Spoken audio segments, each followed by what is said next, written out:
Pujols just moments ago here at Busch Stadium, wrapping up his batting cage session and getting loose for the Chicago Cubs tonight. Last night he had a pair of home runs, still making a case for the MVP award. Tonight it's game number 1, the Chicago Cubs and the St. Louis Cardinals. With Al Raboski, I'm Dan McLaughlin.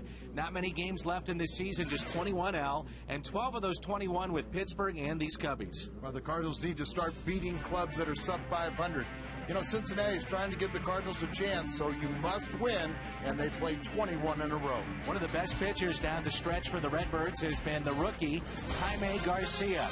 Garcia and Samardzija, righty-lefty, Cubs, Cardinals, coming up, game 1 of this 3-game series.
Pull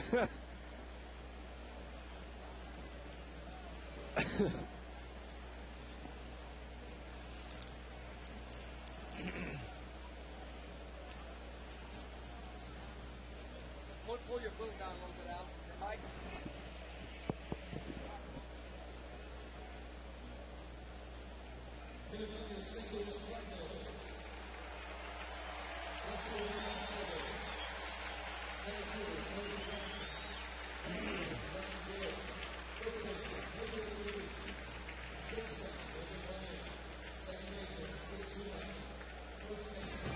Baseball on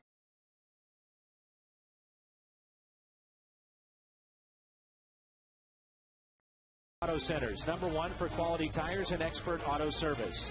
By Steak and Shake, life needs flavor. And by Chevy's Expert Auto Service. See your Mid-America Chevy dealers or shop and compare at stlchevy.com.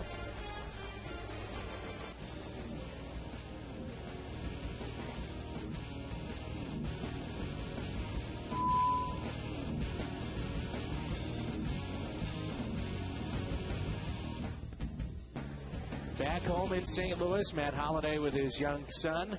And a big crowd, over 40,000 expected here tonight. Game #1 of this 3-game series between the two arch rivals, the Chicago Cubs and the St. Louis Cardinals. Mike Quade is their new manager, took over for Lou Piniella, and they played well for Mike. And Chicago comes in with this lineup here for game #1. Jeff Baker, Darwin Barney, late insertion into their lineup. Then Marlon Byrd, Aramis Ramirez, Xavier Nady, Giovanni Soto, Alfonso Soriano, Tyler Colvin, and Jeff Samardzija, the former Notre Dame wide receiver.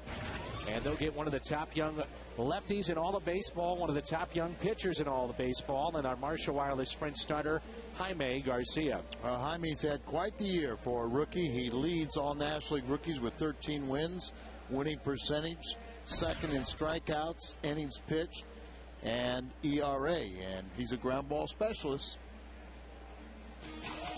And he'll need the defense behind him, presented by Dobbs, Holiday, Rasmus, Jay in the outfield, Feliz, Ryan, Schumacher, and Pujols along the infield. And it's Jaime Garcia and Yadier Molina, those two, the battery tonight. Cardinals will start play 6 games back of Cincinnati in the NL Central Division, with play starting tonight. Cincinnati is at home against Arizona, the first of 4. And the first pitch is taken for a ball, and we're underway. On the year, the Cubs have a .261 batting mark, which is tied for 5th in the National League. That's pulled foul behind Cincinnati, Colorado, the Cardinals at .263, and Atlanta at .262. Several of these Cubs have good batting averages against left-handed pitching. Here's a grounder to Pedro Feliz. Jeff Baker retired. Cardinals catch a break with no Starlin Castro in the lineup. Initially, he was to be their shortstop. Castro hitting .350 since the break and leading all major leaguers in hits since the All-Star break, but that's not the case. They get Darwin Barney here, who's hitting .279. Castro has a little bad hip as he ran into Brett Wallace. Played in the Milwaukee series, but it's very stiff, and so Barney gets the start. Jaime Garcia, for the most part, Al, has been very, very consistent. Just a few hiccups, but it's been rare. Yeah, 28 starts and maybe 3-4 bad outings. Another grounder, fair ball, Feliz.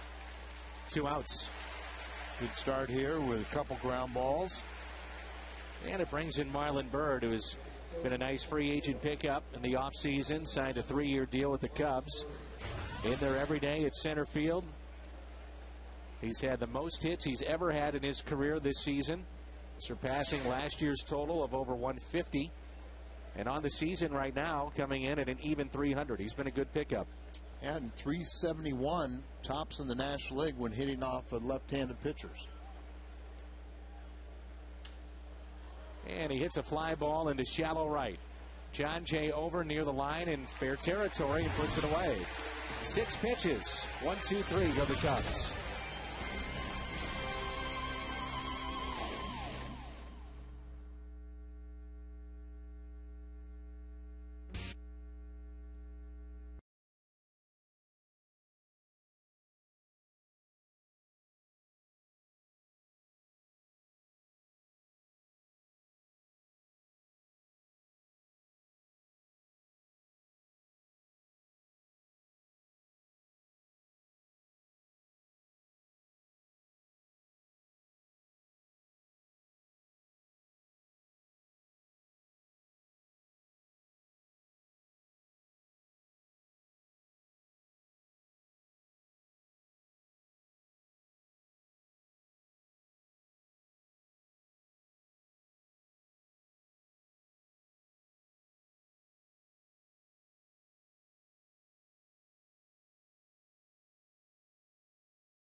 Bottom of the first, good start for Jaime Garcia. And a look at Tony La Russa's lineup tonight for game number 1. Skip Schumacher, then John Jay and Albert Pujols, who is one shy of 40 home runs. Matt Holliday, Colby Rasmus, Yadier Molina, Pedro Feliz, Jaime Garcia in the 8th position in this lineup, and then Brendan Ryan. And the Cardinals face a hard-throwing right-hander. Interesting story, former wide receiver and a very good one in college at Notre Dame, Jeff Samardzija. Many football fans know that name. Elected to stay with baseball. But the results the last couple of years, Al, have not been there. Very true. He's 25 now. He's making his first start of the season. They say that he has been all over the place with his control. Yeah, I mean, when we first saw him come to the big leagues as a reliever, he's throwing near triple digits. He got him to back down a little bit, trying to find a little more command. And one of the pitches that we didn't see back then that they say that he's incorporating now is a splitter. It's pretty much fastball slider, but now he'll throw a little splitter. 1-1, a base hit into right. Schumacher, well above 270. You know, he'd love to finish around that 290, maybe even 300 mark if he goes on a tear. Soriano, Bird, and Colvin in the outfield. Ramirez, Barney, Baker, Nady in the infield. And Samardzija and Soto, the Dobbs defense. Cubs are involved in a remarkable stretch right now. Last 4 games have been decided by a shutout. Cubs have won 2 games Friday and Saturday and lost 2 games Wednesday and yesterday during that stretch. Well, Dan, that means the Cardinals need to score first, and we'll have another shutout. There you go. Margie, you're talking about trouble with his throwing strikes. There goes Schumacher, and it's tapped foul. That combination yesterday, Tony La Russa did it, resulted in a double play in Atlanta. And then Albert Pujols connected on his first of 2 solo home runs. 1 ball, 1 strike. John Jay is hitting .313, 4 home runs, and 26 RBIs. Well, you know, Samardzija is a very good athlete, being an All-American wide receiver. At 6'5", looks like he's a little slow to the plate, and when you are struggling with your command and you're all over the place, probably the last thing you're worried about is base runners. Interesting to see him to start the game with nobody on, working from the stretch and doing so here with Schumacher at first. Trying to simplify the motion. You see Xavier Nady playing out of position at first base by trade an outfielder, but Derek Lee shipped to Atlanta, so Nady's at first. And part of that is he's recovering from Tommy John surgery, so it doesn't minimize his throwing by playing first base. Good hitting count right here, 3-1. John Jay is tailed off a little bit, but still batting 315, 313 actually. Slicing, Soriano going back and makes the catch on the run.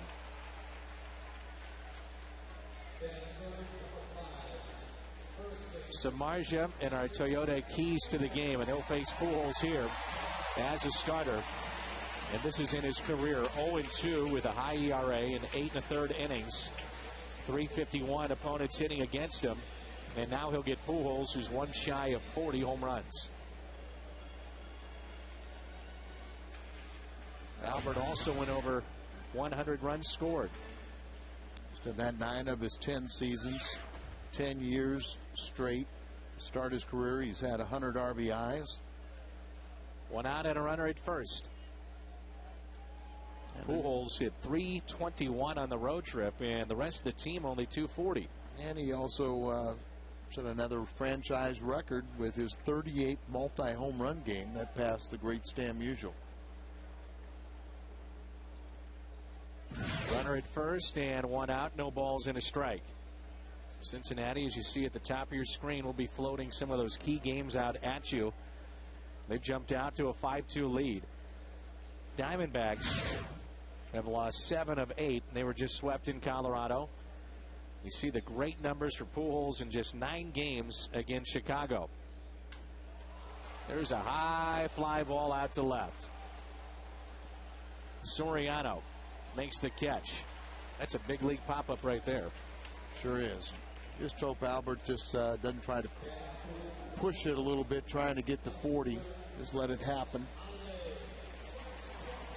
Well, there you see Atlanta, San Francisco, Colorado, St. Louis, the teams that are left right now that we talk about potentially for the wild card, and then the Cardinals 6 games out in the Central. At this point, you're looking at the Central Division. And just the Cincinnati has been trying to give the Cardinals back into this. And if the Cardinals would have played just 500 against sub 500 teams, they would or played well against the the Central Division, they could be running away with this division. Well, here's a couple of guys facing each other, Samardzija and Holiday, that had a chance to play football beyond their high school days and beyond their college days. Samardzija set the single season record at Notre Dame for receiving yards, touchdown receptions. This was in 2005. He was a finalist for the Biletnikoff Award. Then you had Holiday, who was a quarterback in high school. He was offered a full scholarship to Oklahoma State. Carl Crawford, another player that played quarterback, had an oral commitment to Nebraska, chose baseball. Adam Dunn as well. Talked about him. Joe Mauer, Todd Helton. Mark DeRosa. DeRosa was a quarterback. How about Helton? He kind of got hurt a little bit, and they cleared a spot for a pretty good quarterback. Peyton Manning. Inside. DeRosa, over 3,800 passing yards in 2 seasons at Penn. They won the Ivy League championship in 1994. Boy, Ramirez very close to the third base line for here in the first inning. Guess you're closer to the dugout. Joe Mauer, the outstanding catcher for the Minnesota Twins. He backed out at the last minute. He was going to play for Bobby Bowden and be a quarterback at Florida State. He had signed up to be a Seminole. Good numbers for Holiday against Chicago this year. Amazing, all the quarterbacks, though. And they all will tell you the hardest thing to do is hit a baseball. 1-2 pitch upstairs. 2-2 on Holiday.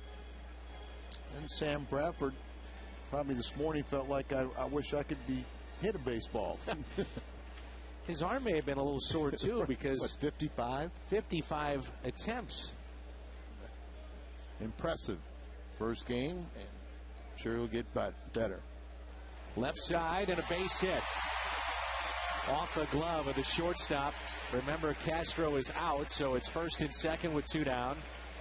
And the hitter will be Colby Rasmus. Wasn't hit as hard as he normally hits it, but the interesting thing was Barney was kind of playing up the middle a little bit, and I noted that he had Ramirez that was playing very close to the line, so that ball scoots on through. Kobe can do some damage here.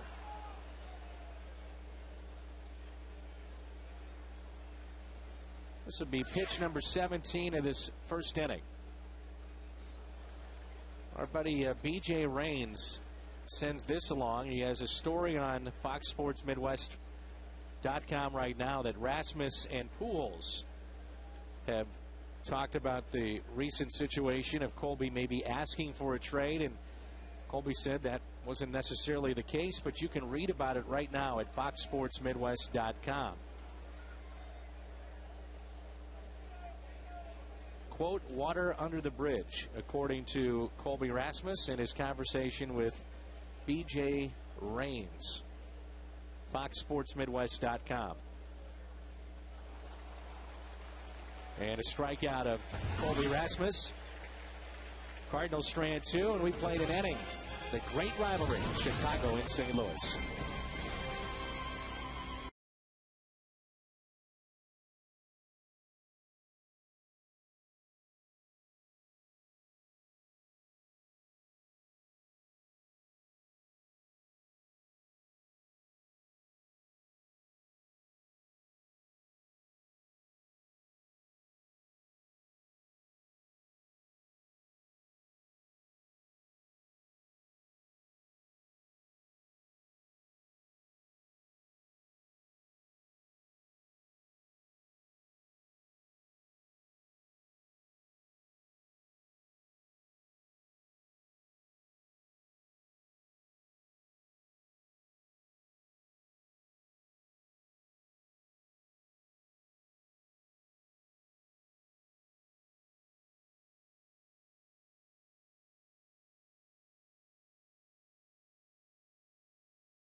How many games have you attended at Busch Stadium this season? Our U.S. Cellular text poll. A, B, C, D can text. I'm at the game. Well, that's not necessarily true, because if you're the Champions Club or a suite, the game is on television. So you could see that, have your phone with you, and text in. Like I said, it's getting late in the season. That's Keith O'Brien coming up with our text poll. And here's Aramis Ramirez. Ramirez got off to a really rough start. Yeah, he's had a hard time staying in the lineup.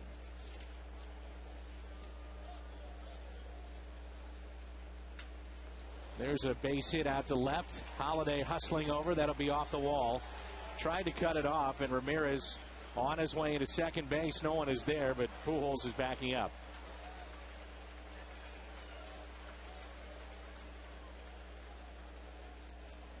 One thing we've seen with Ramirez, if he gets on a hot streak, boy, this guy can really carry the club, and he's had some very fine years with the Chicago Cubs. Right in the middle of the plate, and have to watch that height as the ball up gets a little more hittable. You watch the infielders, and they set up for the relay to go to third, but you always wonder why. I mean, you can see him limping. He hasn't been healthy all season long, and it just seemed like second base should have been the natural spot. Now Nady. It looked like he got out of the batter's box okay, and then grabbed at that right leg, and you wonder if he's hurt right now. And we're talking about Ramirez at second base. Well, he's reached the 20 home run mark for 8 times in his career. He's had soreness in the rib cage. He's had shoulder problems. Ryan Theriot no longer with the club. Ted Lilly, Derek Lee, Lou Piniella gone.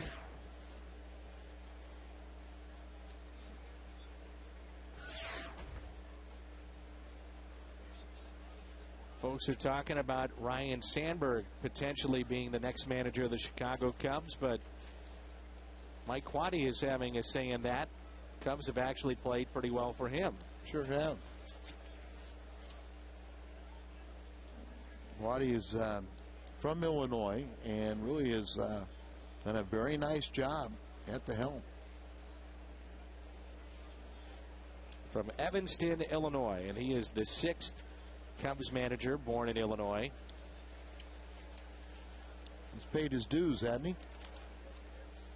Yes, he has. Number of games in the minor leagues. 17 years. almost 2,400 games of experience managed at the minor league level.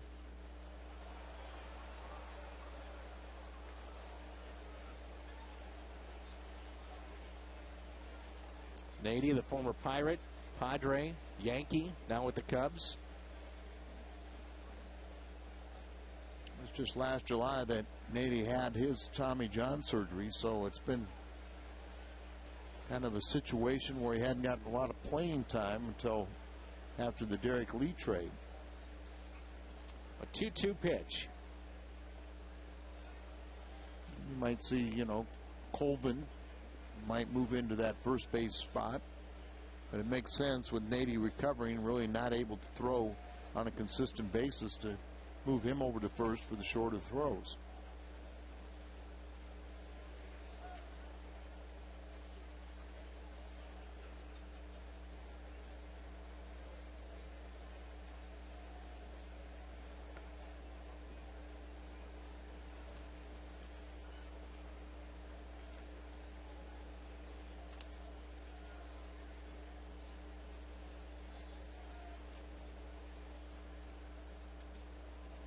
And on the hands, foul back.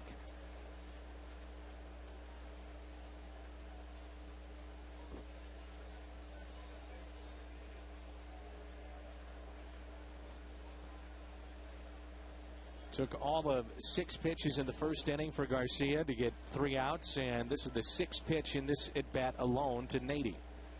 A 3-2.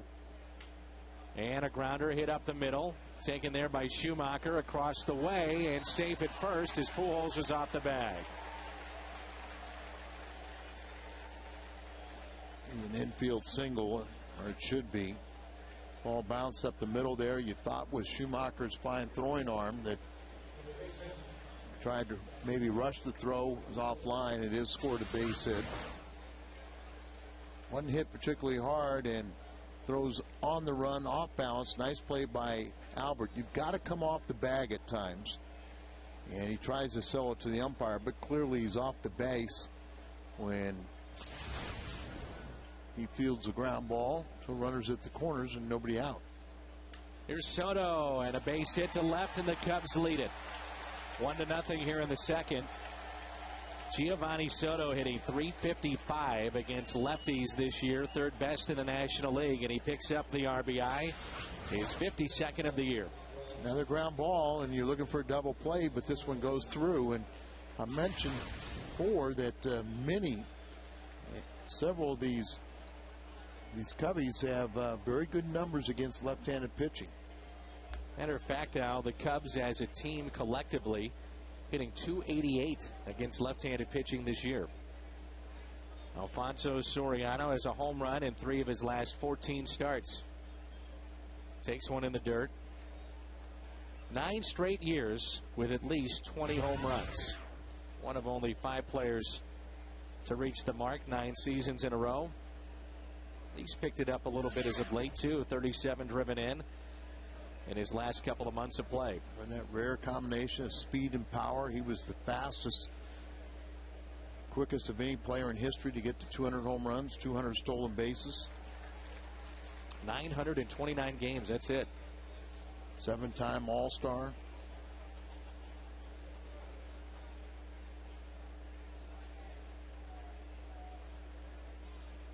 Cardinals have relied on Garcia, Wainwright, and Carpenter all season long. The big 3. That's tapped foul. You look at the last month, he's the only one of the big 3 that has a winning record. All other starters 20 and 33 this year. Garcia, Wainwright, Carpenter 54 and 34. Adam and Carpenter have more wins than Jaime, but he's pitching best of late.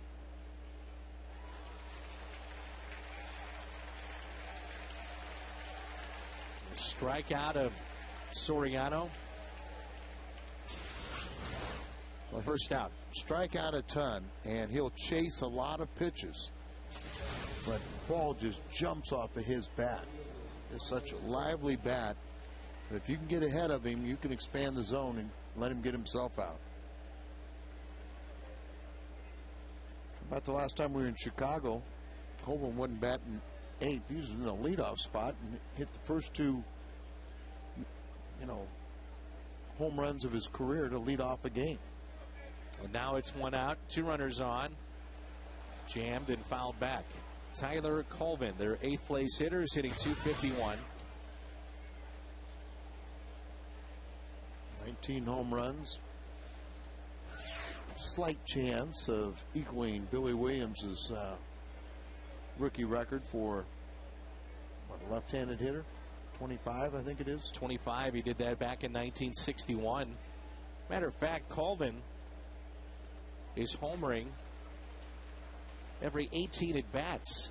Once every 18 at bats, and that would rank 10th in the National League. That may surprise some for a guy that, as you mentioned, has been at the top of their order. He was selected in the first round, 13th overall back in 2006. Played in over 400 minor league games, and then finally getting the call up to the big leagues. 0-2.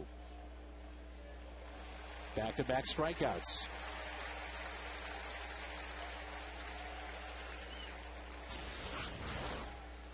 Good breaking ball. And gets him to chase a pitch out of the strike zone. The hottest team in baseball right now, undoubtedly, the Colorado Rockies. And a big series, San Diego at Colorado, where the Rockies have won 11 of 15 and trying to pick up their 11th win in a row.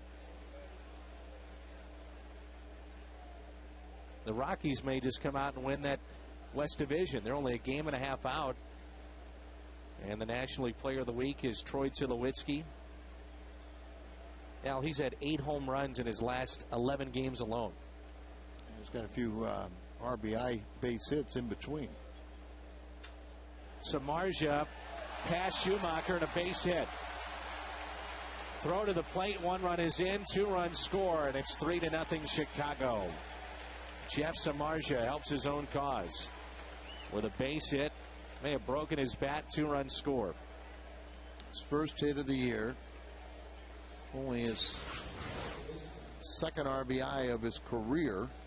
And just outside of the outstretched glove of Schumacher. Nady will come around and score.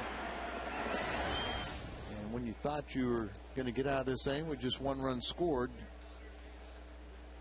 the pitcher, Samardzija, has something to say.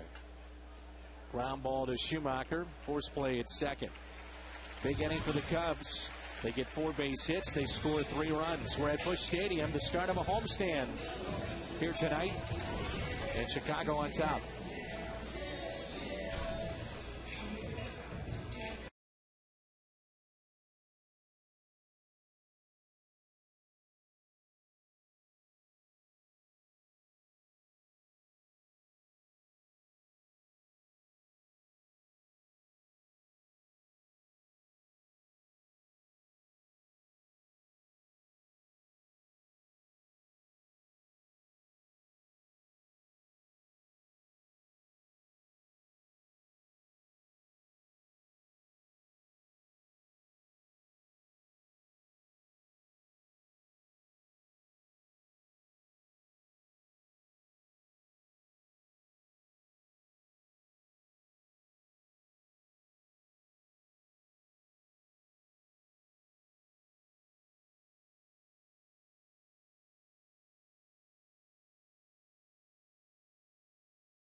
Baseball on Fox Sports Midwest is brought to you by Kia Motors. To learn more, visit kia.com.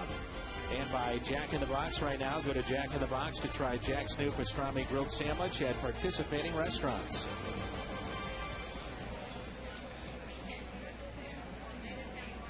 Two to nothing, Chicago leading St. Louis.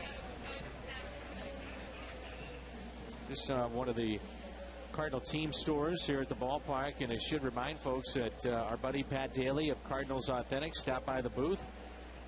They have 300 limited edition baseballs signed by Whitey Herzog, Ozzie Smith, Bruce Sutter, Bob Forsch, and Keith Hernandez at CardinalsAuthentics.com.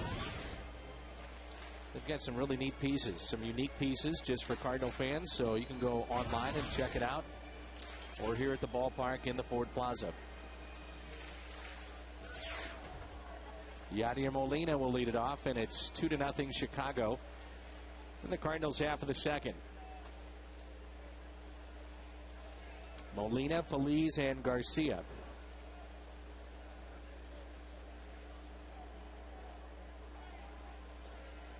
Yadi is hitting .253.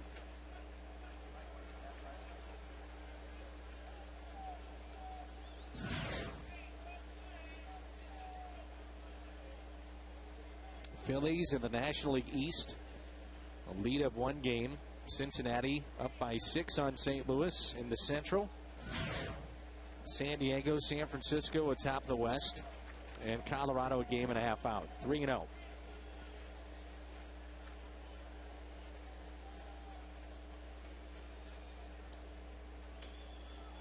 High strike to Molina.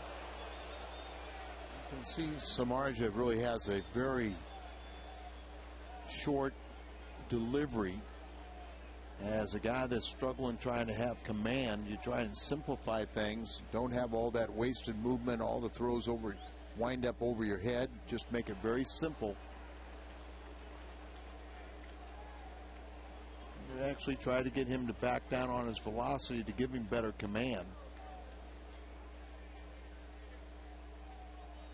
3-2 pitch. Molina, base hit out to left. Cardinals with 3 hits already. Leadoff hit here in the bottom of the second. Emery's been a reliever, so he kind of gets to that spot real quickly, and then tries to use that just athleticism. Big guy and everything, doesn't use his legs as much as you might think. The ball runs inside, and Yadi gets a nice base hit. He'll take that anytime over the walk. Pedro Feliz. By the way, Cardinals first baseman Albert Pujols, one of 6 finalists for the Players Association Marvin Miller Award. That's for what Albert has done on the field and in the community. That's strike 2. He's won that before. And the other finalists are Jorge Posada, Torrey Hunter, Brandon Inge, Troy Tulowitzki, and Chipper Jones. Players on all the teams vote on the award Tuesday and Wednesday. Double play ball. Ramirez to second. 5-4-3 double play.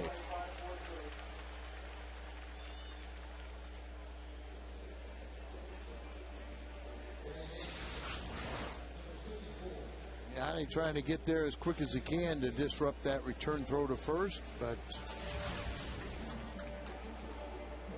slides, really no effect on the second baseman. Interesting, Dan, when I talked to some of the young Cardinal players, guys that had been at AAA, and asked about Samardzija, who was 11-3 down at AAA, Pacific Coast League, and they said, well, you know, he's got this, got that, no real big deal. Thought hitting in the improved lights of a major league stadium, they thought he'd have a hard time. And we'll get to see if that's the case. Jaime Garcia with 10 hits this year. Remember, Jason Simon Tachi had 12 hits back in 2002. Speaking of the minor leagues, Memphis swept Oklahoma City, which is a Texas Rangers affiliate. and they advanced to the PCL Championship Series. It's the second straight year they've done that. And they'll play Tacoma. It starts tomorrow, I believe, right? Yes, sir. How about Lance Lynn, Cardinals minor league pitcher of the year, had a big game in playoffs. Bird backs up to make the catch. So leadoff hit erased on a double play and a line out off the bat of Jaime Garcia. Cubs on top 2-0.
To go to 3-0.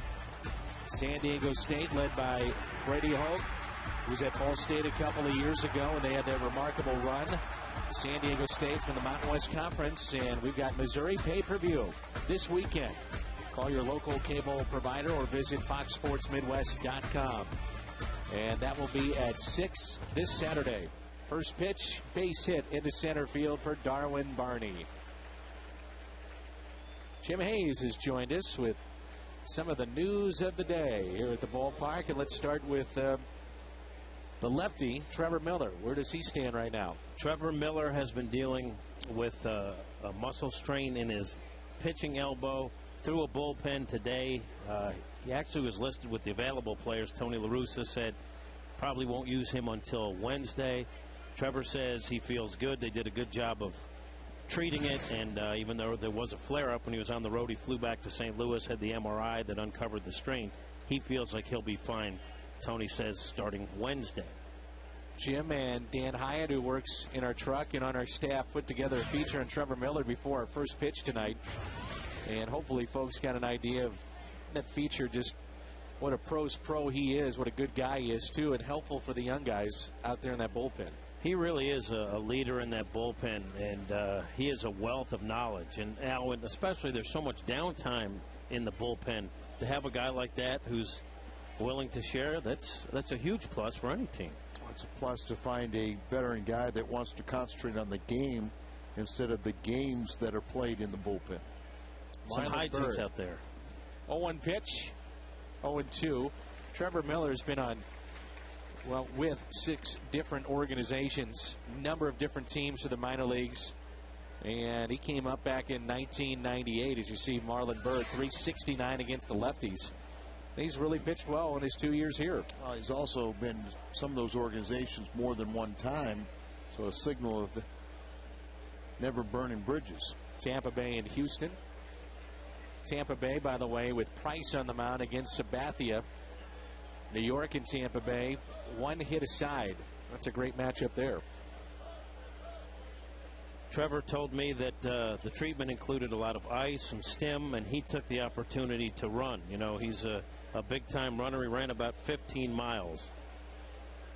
told me he did that as he and his wife deal with a personal matter with their daughter who suffers from a particular condition which is not found in many children anywhere. And he was so frustrated at what was happening that he turned to running to take that frustration out. And he said, there's a lot of bad things going on, and this is one way to get my emotions out, my frustration out. And talks about the blessing of having that child with special needs. He's just a neat guy. You know, if people get a chance to talk to him, he's a very interesting man. I, for one, was not really enamored when Cardinals said that they were going to acquire Trevor. And, boy, he has proven me wrong. He has done a great job, as you said. Came, remember, had a 2-year contract and then took just the normal physical, and they found a slight tear in his shoulder that he was not aware about. And they restructured it. Lost a lot of money, but he pitched so effectively last year they gave him the 2-year contract back. This could be 2. And dropped. Everybody's safe. Should be an error on Schumacher. His throw maybe a little bit low, but still very catchable. And I think that Skip just tried to unload the ball before he really had a good hand on it. Firm underhand. And it is the E4. It's a little bit low, hits him right in the glove, and you see he's starting to use his body to turn to make the throw before he really had it in the glove. Now you have Ramirez, who doubled and scored back in the second.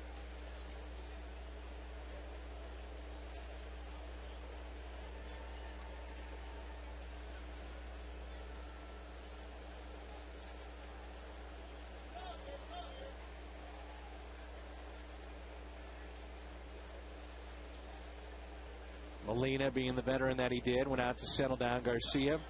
Nobody out. Runners at first and second. It's another aspect of Jaime that you really have to be impressed that he's not let things that are beyond his control affect him when he's on the mound. He's a fiery little competitor, but he really keeps his emotions in check. In the air to shallow right, and Jay will make the catch. Al, you bring up a great point. That was one of the things that in the minor leagues they said that Garcia, being such a competitor, sometimes his emotions would get the best of him, and he would outwardly show those emotions and frustration, and they want to keep that competitive nature, certainly, but at this level, don't show him as much. I remember when we used to do Zambrano's games, I always and sometimes did what I could to defend Big Z, and and said that you can always dial it down, but you can't turn it up. And he at times really did self-destruct with his emotions, and we've never seen anything like that. Nady yanks one foul with Jaime, but Zambrano is actually, after a little stint where they put him on the restricted list and everything, he's come back and pitched very well for them, and we'll see him on Wednesday night against Carpenter. Carpenter on Wednesday, and tomorrow Adam Wainwright. Where do you think his value is now, Al, compared to where it once was? Zambrano? Yeah. With the Cubs and no place else. He's still owed a bunch of money. It's like an $18 million contract, right? A year and few years left to be on it. So I think he's just going to have a lot better than just the second half, unless the Cubs just virtually pay the entire, just say they want to get rid of him. But since he's come back, he seems to be fine. Here's an 0-1 pitch. We'll check out his velocity on Wednesday. We saw someone other than Garcia, Wainwright, Carpenter pick up a win last night. That was Kyle Loesch, Jim. Yeah, he went 5 1/3, gave up a couple of runs, got the win. And he says, except for a couple of balls up, he was very happy with the way he pitched. And talking to Dave Duncan and Tony La Russa about Kyle, they felt like he just needed some some positive results because his confidence was waning a little bit. And the Cardinals had built up a pretty good lead. And they didn't, stay with Loesch long in that game. He had enough to build upon, and then the bullpen did the rest. Cardinals earned a split against a very good Atlanta team and dropped 2 of 3 against Milwaukee. And since he had come back from his rehab and the surgery prior to that, he had one other start that was good. Lowe said this was a huge step forward from that. Certainly the other 3 starts were subpar. And a swing and a miss. Strikeout number 3. Next half price night is Friday against San Diego. Fans can purchase outfield loge box, terrace, and pavilion reserve seats for half price. That means tickets as low as $10.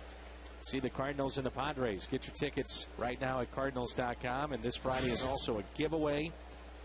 The Walkling set, and before the game, a Bush Bash with Whitey Herzog signing autographs in the Ford Plaza.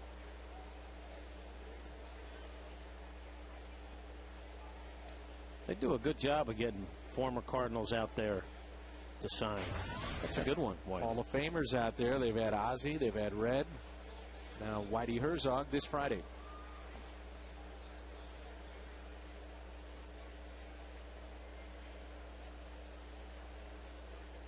Two outs, 2 on. Here's a 1-0.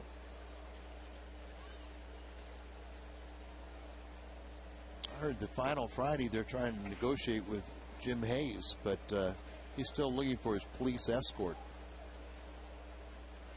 It's being worked out. Well, that's what I meant. My people are talking to their people. Yeah.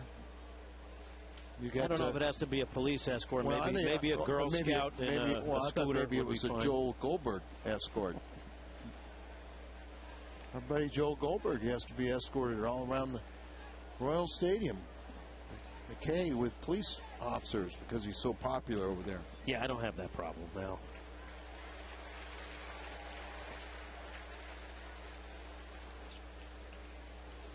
Two and two.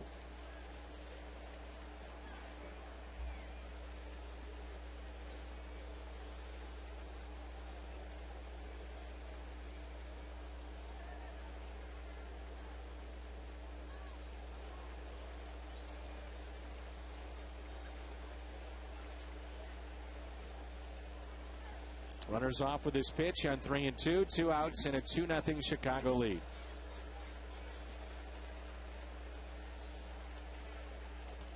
Bases loaded.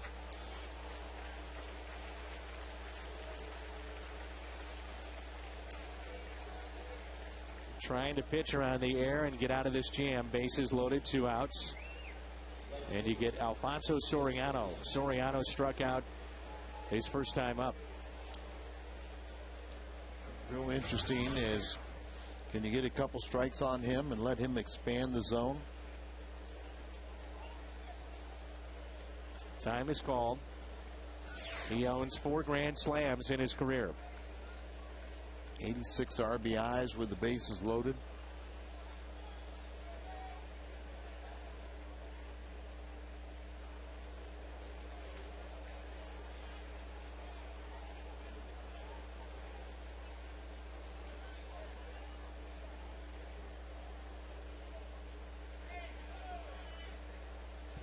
Base hit, air, and now walk. 1-0 pitch to Soriano. Breaks his bat, and a base hit. 1 run is in. Here comes another. 2-run score. Soriano with RBI 73 and 74. And again, it's another 2-out base hit RBI. They're right off the end of the bat. The bat barrel goes flying towards third, but Felice goes to his left. Brendan tries to dive for it, smother it, keep it on the infield. That would save 1 run. Jaime has already thrown more innings this year than he has any year in professional baseball. And then coming off the Tommy John surgery, you just wonder these last 2 starts starting to give up a lot of hits. Knocked around in that previous start against Milwaukee. Here's Colvin, who struck out swinging. Jaime with a walk issued. And 3 strikeouts on the night. The Cubs already with 6 base hits. Earlier in the season, Dave Duncan was talking about Garcia not having quite as much bite. Hit by a pitch. All the movement on that pitch, tailing back in, and it hits Colvin. And the bases are loaded for Samardzija, picked up an RBI base hit back in the second. The ball just kind of run back, looked like it got it right on the elbow. But after Duncan noticed that he didn't have quite the break, or quite the movement on his breaking stuff, he felt like Garcia was back and that he had gotten a second win. Do you see any difference now? You know what Tony is arguing there is, I thought he swung at it, but it didn't appear to be the case. I purely thought, the few times that, what's this, the 28th start for Garcia, and we used 3 or 4 starts previously that he struggled a little bit. I never saw anything other than just a bad outing. That if you get 1 out of every 9 or 1 every 10 times you have a bad outing, I mean, you'll take that anytime. So it is something to be said, when guys are accustomed to pitching 5 months, that extra month, whether you're a position player or a pitcher, you've got to grow into. 1 ball, 1 strike on Samardzija. Jaime put some of the blame on himself in his last start with pitch selection. Right. Because he had Pagnazzi behind the plate, and he said he was shaking him off, probably when he shouldn't have. Didn't take Dave Duncan's advice to heart in certain situations, and Garcia said, hey, that's me. Dave Duncan gives you and the catchers a very good game plan, how to retire hitters, how to go about it, but then it's up to you to execute it. And if you start going away from it, and Pags really works very hard and communicates with the pitchers, but it was the first time, I think, all year that Molina had not caught him, and he was out with that bad knee or the swollen knee. But Pags, I think Tony put Pags back there rather than Brian Anderson, to still give him that leadership and that guidance from a good signal caller. That's something that Brian Anderson is still working with.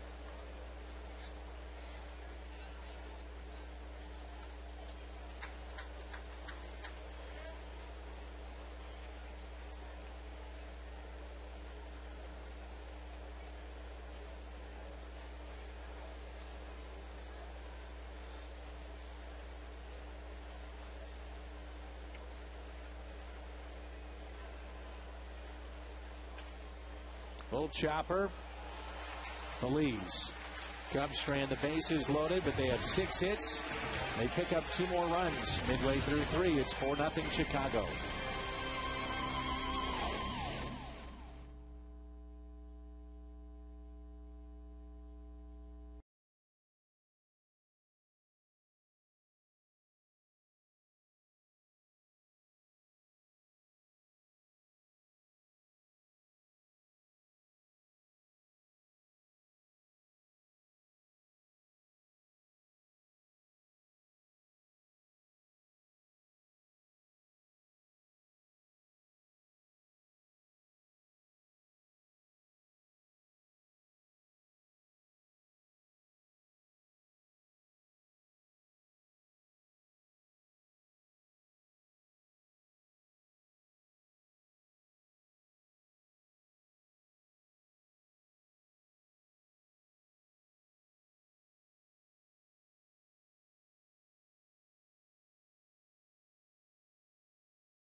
lead St. Louis. And Jim, the Cardinals start tonight with 21 games remaining in this regular season. 6 games back. How do they feel about their chances? You've had a chance to visit with a number of the guys down there. Well, we talked with Chris Carpenter and Adam Wainwright. We'll see Waino tomorrow. Then Carpenter, 2 of the most competitive guys on the club, and they feel like they still believe there's a hot stretch within this team. They know they're going to need help, but they feel like if they can go on an extended winning streak, they're still in the mix, and that's what they're waiting to see if they can do. Just hasn't materialized yet.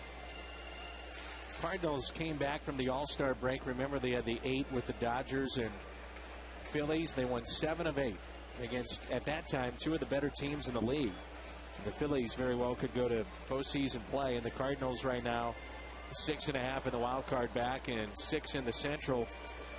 Crazier things have happened. It's going to be very, very tough to do, especially if Cincinnati keeps on winning. And they're at home right now against Arizona. But there's a couple of parts to that equation now. Cardinals have to rattle off a ton of wins, and Cincinnati's got to lose some games along the way, too. Yeah, the tough part is they have no more games against Cincinnati where they've dominated against them. They have struggled against everybody else in the Central. They've struggled on the road. And I think it's going to be very interesting, no matter what happens the rest of the way, but the organizational meetings that will take place after the season. There's a lot of work. And one thing that was un-Cardinal-like this year was the porous infield defense, which really hurts a pitching staff. Obviously, the injuries to Loesch and Penny. The Cardinals minor league system could not overcome those and find the depth. If you were wondering, Brad Penny is officially done for the year. Right. So basically misses 5 of the 6 months. And how about Brendan Ryan trying to make a little push here? He had multi-hit games in the entire Atlanta series. He was 8 for 17 on the road trip, hit .333. 3-2. There were times, admittedly, Brendan says he let his offensive troubles interfere with his usually stellar defensive play. But with the Cardinals, there are times, too, even if he makes an error, his range is so good, you want him out there even if he's not hitting. And that's ball 4. Well, you know, I agree with you, and we've seen a lot of very good ball clubs would have a light-hitting shortstop that plays great defense, and Brendan would qualify from that.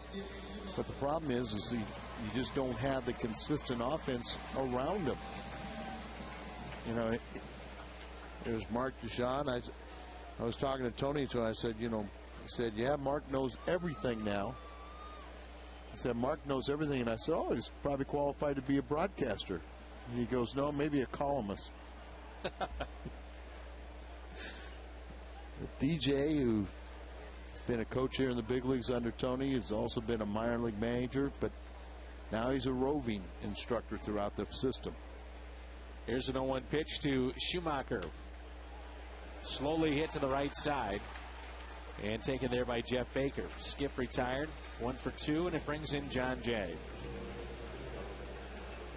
Now the Cardinals, after that sweep, the dramatic 3-game sweep in Cincinnati, have gone 9-18 since then, which is just hard to believe because coming out of that series, there was so much positive to take from that 3 games, and the Cardinals were in first place. We're in first place. Then we came home the first game. We won on, I think it was Friday the 13th, and then after that, everything has just collapsed on this ball club. We went 17 out of 20 games on the road, just got over that stretch, and Cardinals, lost in that stretch. 1-0 to John Jay. They were 7-13 out of those 20.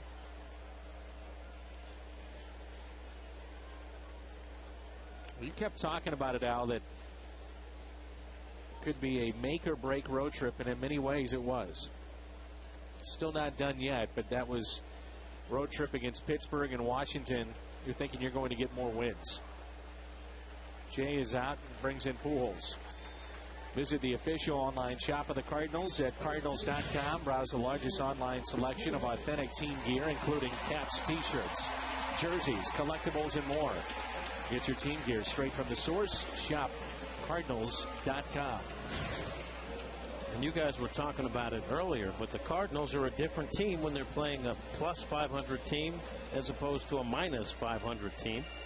That's really very difficult to figure out. Well, they have 12 of their 21 remaining games against Cubs and the Pirates. Pujols, another outstanding year at home. 342 average here at Busch Stadium, 17 home runs and 49 RBIs. He's hit .317 against right-handed pitching this year.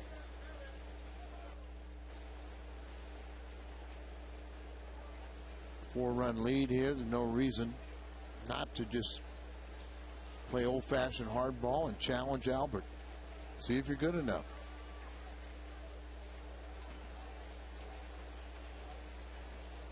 Like a hanging splitter. Says sometimes got a little downward action. Other times it's just a roller, but does give another look to a hitter.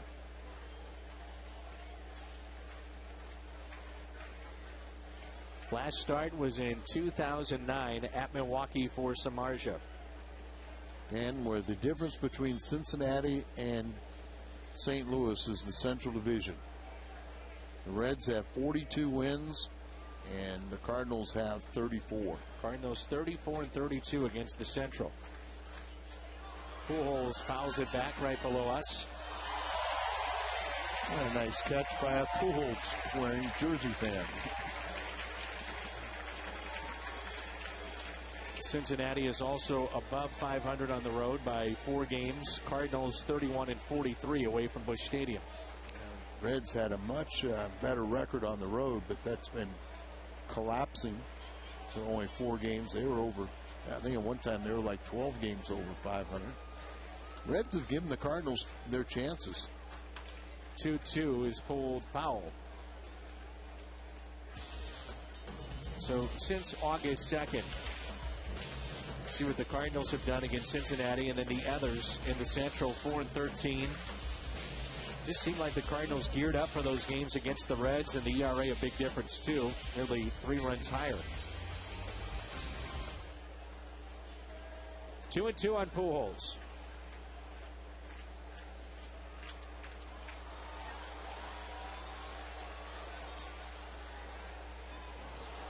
We had Rams linebacker James Laurinaitis on in the pregame show, talking to him live, and apparently while he was speaking, Albert had his hamstring in a vice grip. And Laurinaitis never made a face, never let on. I'm sure Spags likes to hear that. Yeah. One of his starting linebackers getting put in a well, maybe it was one of those grips from his father's sport.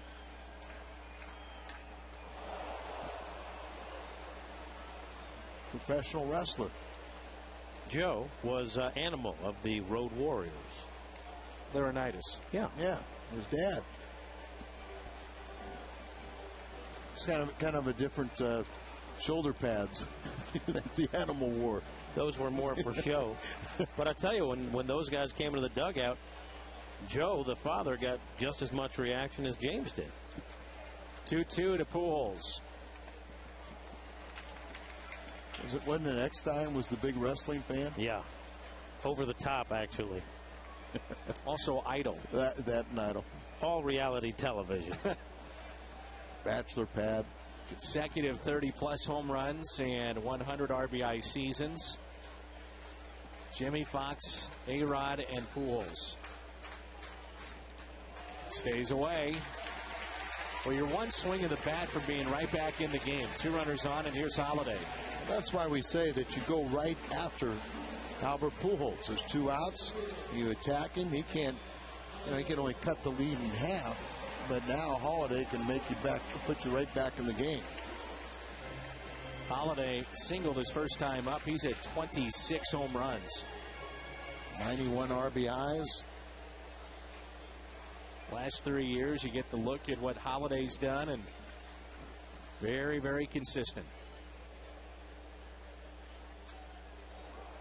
you know, you could have a team that has the Rookie of the Year, the MVP, a Cy Young Award winner, and a trio of players that hit nearly 100 home runs, and yet they don't make it to postseason play. And 3 very, very good starters at the front of your rotation. Yeah. 0-1 pitch, 1 ball, 1 strike.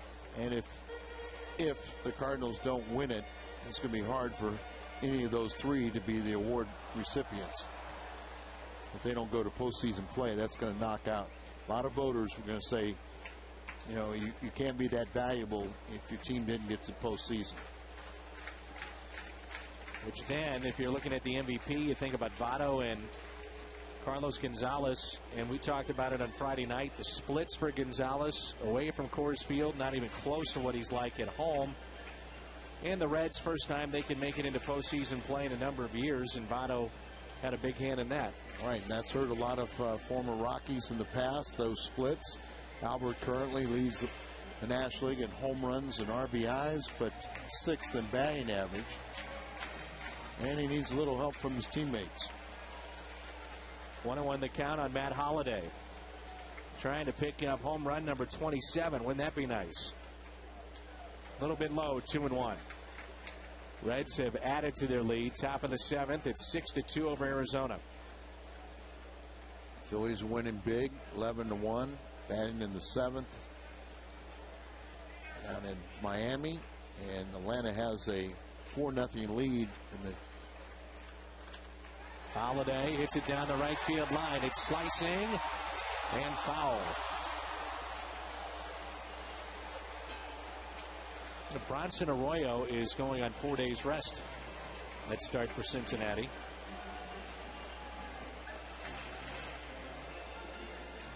Good. Let him start doing stuff like Gene Mock did back in '64. Where he tried to close out the final couple weeks with 2 pitchers.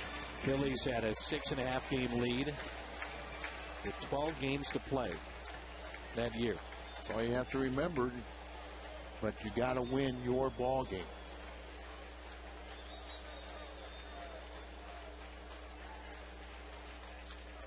Jammed him out of play.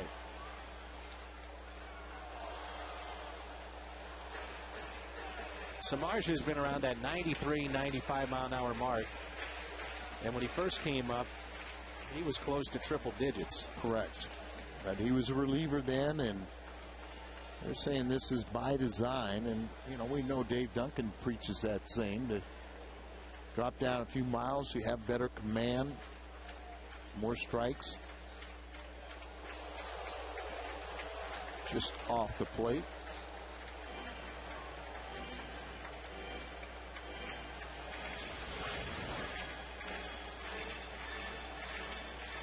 A little bit inside. Pujols is off with the pitch. He's at first. Brendan Ryan, the runner, at third base. 3-2 the count on Matt Holliday. Cardinals trying to get on the board.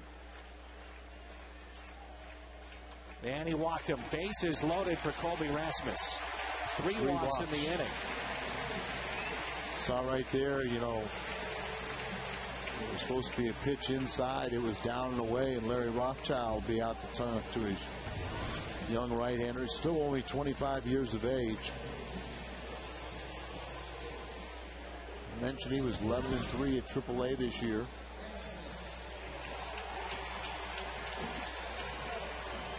After you walk 3 in an inning, you've got all your fielders back on your heels.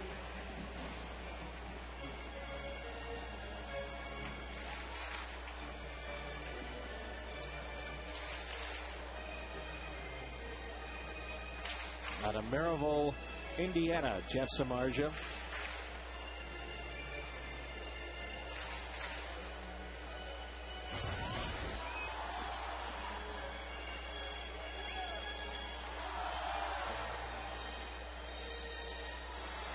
Brendan Ryan, Albert Pujols, Matt Holliday all aboard.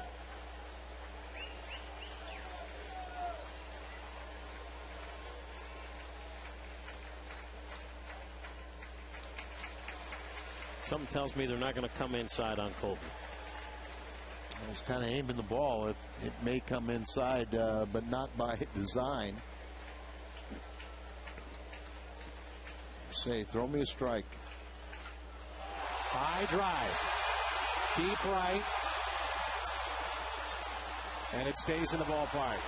Cardinals strand the bases loaded. We play 3. Chicago on top, 4-0.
This day in history presented by Schnucks. The Cardinals become only the second team since 1900 to score at least 1 run in every inning in a rout.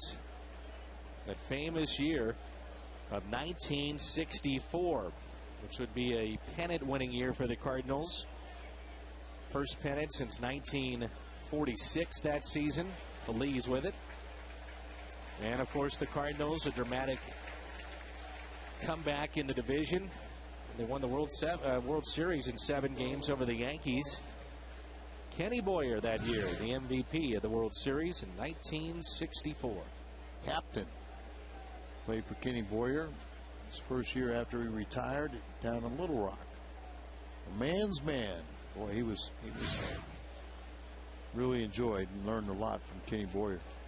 Happy birthday to Dorothy Hogan. Celebrating her 68th birthday tonight. Never misses a game, and watching this evening, another ground ball, backhanded by Brendan Ryan. Long throw to first. He got him.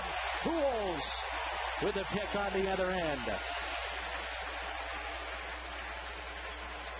2 outs. Gives you an example of the range that Brendan Ryan has. Remember, you got a lefty, a lot of action on the left side of the infield, and running towards the left field corner. Brendan Ryan reverses directions, uses his entire body to spin it over there, and a nice pick by Albert at the other end. Marlon Byrd reached on an air and scored in the 3rd. He's also flied out to right. Plays like that from Brendan Ryan is the reason we say, whether he's hitting or not, you want him to be in the field. He just adds a little extra energy to the ball club. And right now he's starting to contribute offensively also. Byrd with a fly ball into left center. Holiday wants it. He's got it.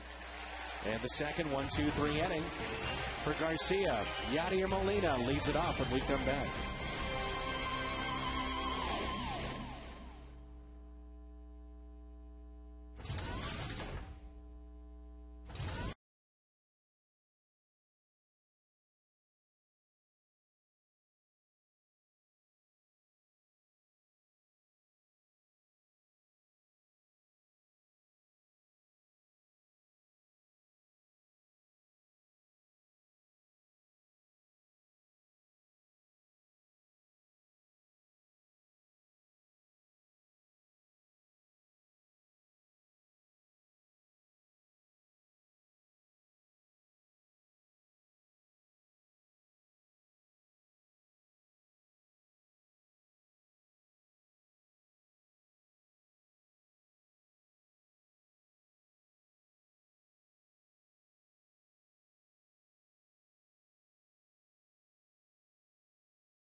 It's Jim Hayes with the cat fight tomorrow at 6:30. Jim hosts a trivia contest with great prizes. You can join the fun by stopping by the Helitech desk at Busch Stadium to be a contestant. It's the cat fight before every Tuesday home game right here on Fox Sports Midwest in our Toyota Cardinals Live pregame show. 4-0 Chicago. Bottom of the fourth rolls in, and Yadier Molina will be the hitter. Molina, Feliz, and Garcia. And Kosuke Fukudome takes over in right field for the Chicago Cubs. Remember earlier in the game, back in the third, Tyler Colvin was hit by a pitch, and you would assume that's why he's out. Yeah, I was thinking the same thing when I saw Fukudome go out there. Molina 1 for 1 in this game. Samardzija pitching out of a jam. Last inning with the bases loaded, he walked 3.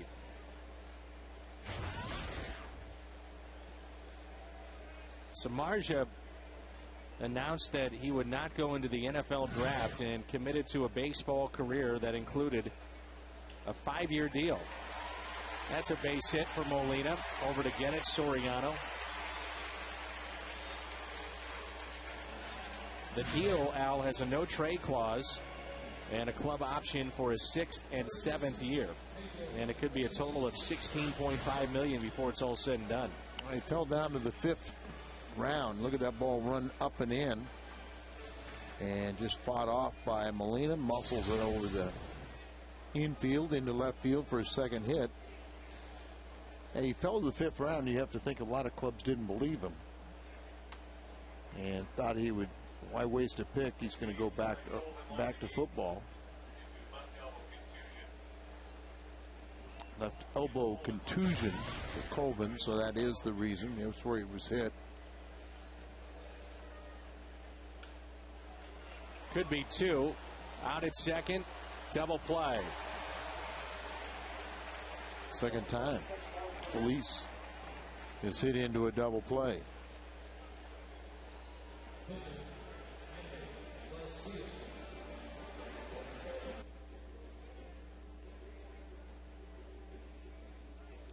Here's Garcia. Jaime lined out to center. First time up. So that's twice that Feliz is grounded into a double play. 5-4-3, and this one 6-4-3. Garcia ground ball to short, and we have played 4. Cubs on top. It's 4-0 here at Busch Stadium in St. Louis.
$19.99.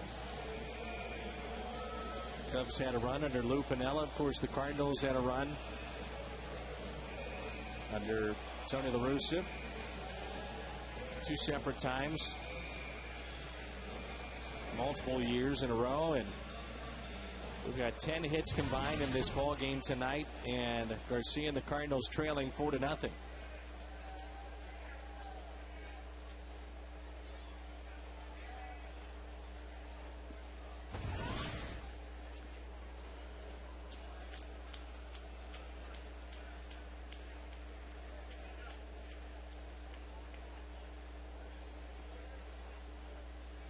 Good breaking ball and strike one on Aramis Ramirez, who has one more year left on his deal.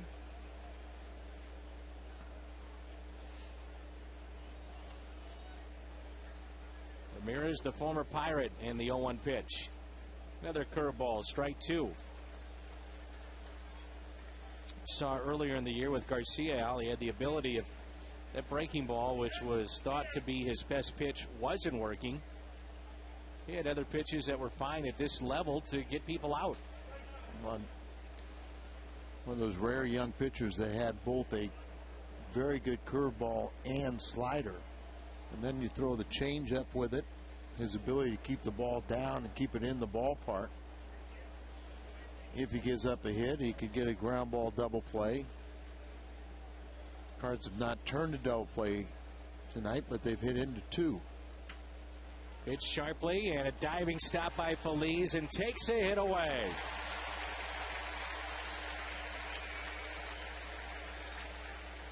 Well, he's hit into two double plays tonight, but makes a fine play to his left.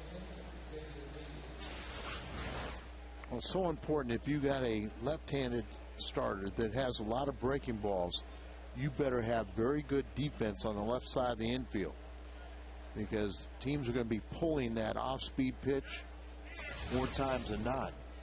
And a few that have gone through on the left side, but recently, last inning, it was a great play by Brendan Ryan, and there's a nice play by Feliz to save a lefty. Mentioned earlier, since August 13th, the Cardinals 9-18, but where would they be without Jaime Garcia? In that time, a 2.61 ERA. There's a liner into right, and the catch made by John Jay.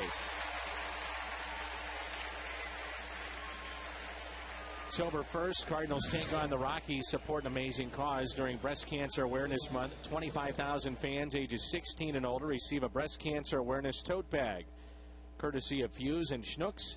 For more information, visit cardinals.com/promotions. The following day, by the way, it'll be Stand for Stand Day. You've heard about that promotion. And in the sixth inning, they're going to have everybody stand up and hold up their Stand for Stand cutouts, trying to get the government to recognize the accomplishments in the life of Stan Musial. Is it the Medal of Honor or Medal of Freedom, the civilian award? Highest civilian award, and nobody better than Stan. He should already have it. And that will be on October 2nd. And this Saturday is a 3:10 start to accommodate national television. So if you have a ticket, remember 3:10 this weekend. There's a base hit for Soto.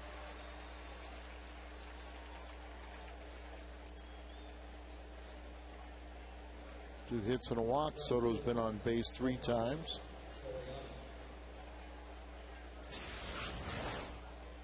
It's going to be over 280 this year after a very disappointing sophomore season. The ball up. And this 3-game series will not be the final time we see Chicago this year. We'll see them at Wrigley one more time as Soriano pops it up. Pujols over, and he makes the catch. Outstanding play from Albert Pujols over the shoulder, foul territory, and he makes the catch.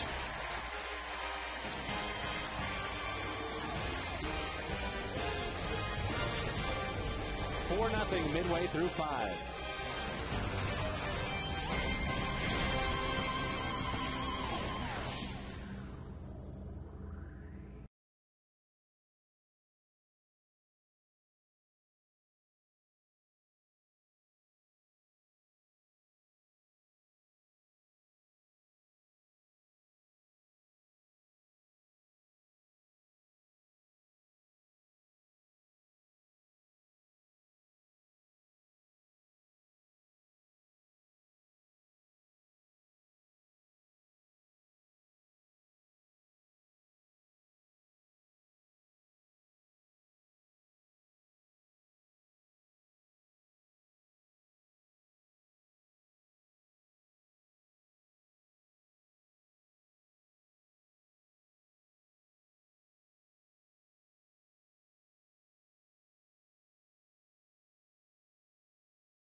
seasons by Cardinals pitcher since Joaquin Andujar.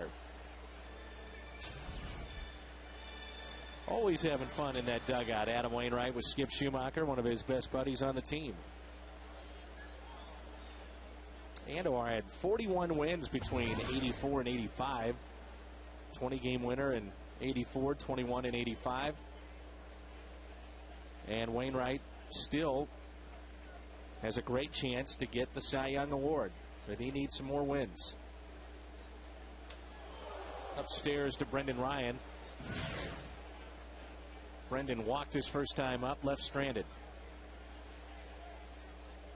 Pitch up and in, and Brendan a lot of times is off balance, falling across the plate. Look out.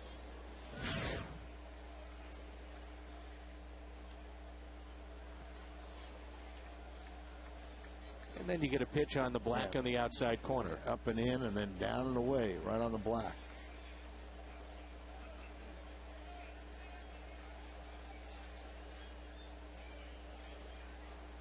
One ball and 2 strikes, and now time is called.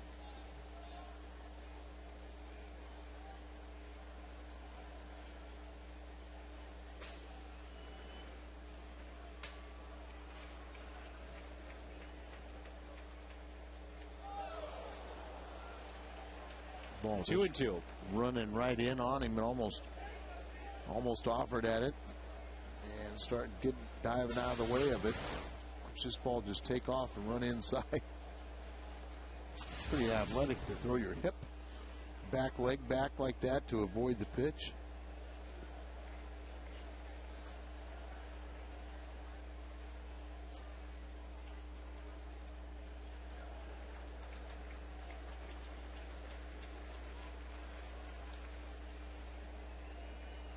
Samardzija at 71 pitches tonight.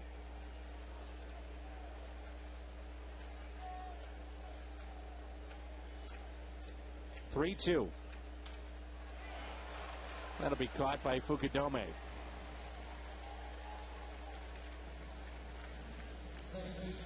Visit Bush Bash prior to every Friday home game for live music and a special guest, and this time it's Whitey Herzog this Friday. Please visit Cardinals.com/promotions. Get your tickets today. And I've seen a rarity today as you look at Samardzija's glove. Is his index finger out? Yep, that's it. As a lot of times, he keeps his index finger out of his glove, and many times a guy will telegraph what the pitch is. Some of the gloves, and he has a Rawlings glove, so I compliment him for that. But when a lot of times on the gloves, they will have an extra padding out there that will cover that index finger. And a lot of times, a pitcher on one pitch, say in a breaking ball, he'll actually lift that index finger off the glove, telegraphing the pitch. And then on, say, a fastball, he just holds it right there. Some of the little things that people look for on film, but it doesn't look like he really moves the finger. As a starter now, he's going to have to learn to throw more strikes. Well, that's it. I mean, he's been battling that the entire time. 3-2. But I was told he had a pretty straight fastball. We've seen a lot of times that ball really runs.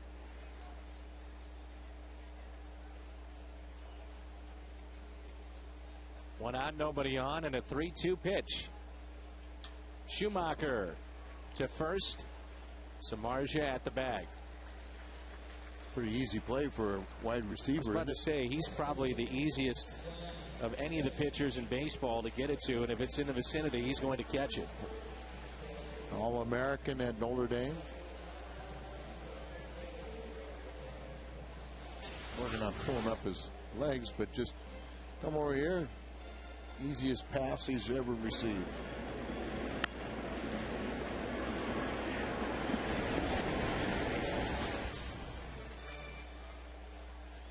John Jay with Pujols on deck. 2 outs, nobody on. We're in the 5th. Chicago with 2 runs in the 2nd and 2 in the 3rd.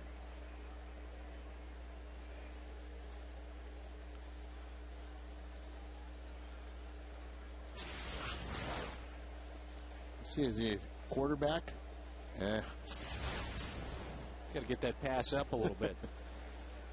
0-2, or rather the 0-1, excuse me, and that's it out of play. Now, no balls and 2 strikes.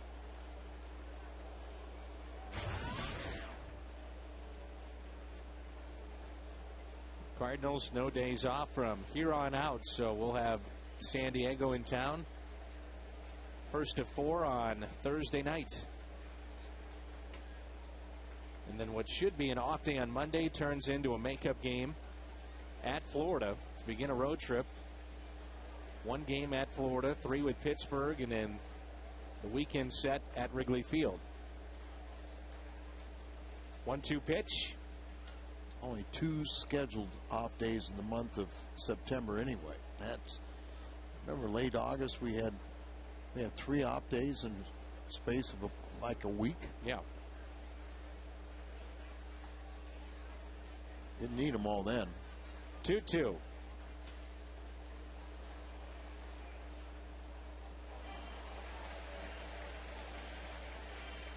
And you wonder what kind of crowd we may have on that Monday in FLA.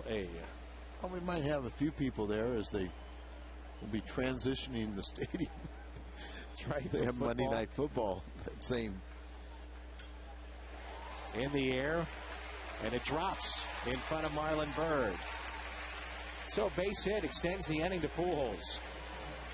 Cardinals with their 5th base hit.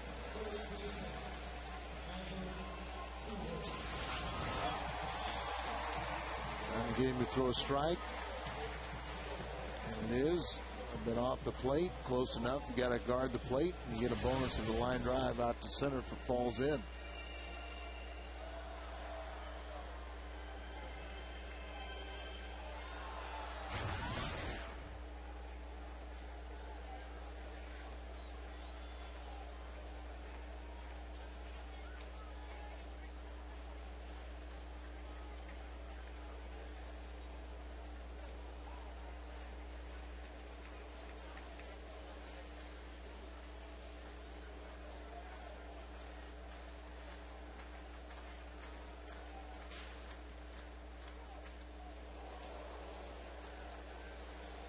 Change up that time, and it's 0-2. That's his splitter that he said sometimes it's going to have more action than others, but while you're learning to get the downward tilt, it still was an effective change of pace. Pujols is walked and flied out. 1 ball and 2 strikes.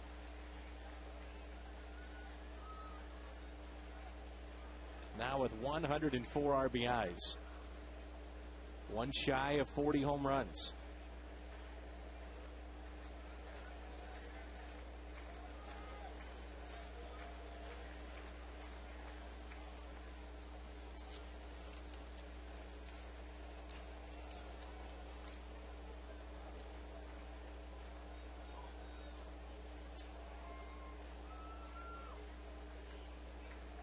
Pujols with a 5 home run lead over Adam Dunn. And that may have hit him, and it did. Just caught Pujols on the 1-2 pitch.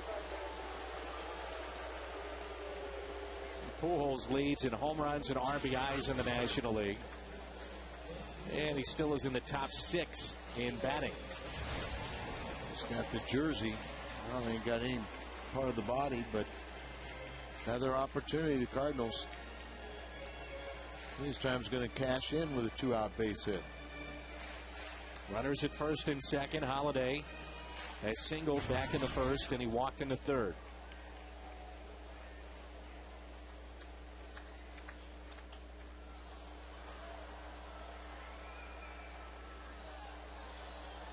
In September, both Pujols and Holiday have had very good numbers. This is from 05 to now. RBIs second, tied for second in runs, total bases 6th, and slugging percentage at .602. 1 ball, 1 strike.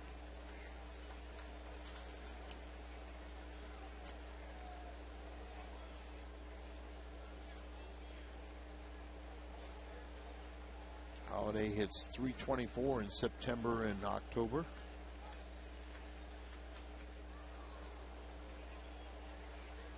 Albert is first among active players with 338 batting average in September and October.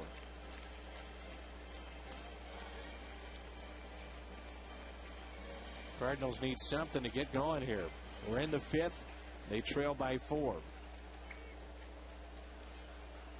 1 ball and 2 strikes with 2 outs and 2 on.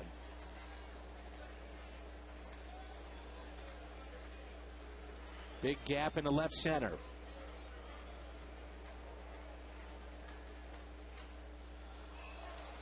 Looked like Samardzija was going to have a fairly easy inning.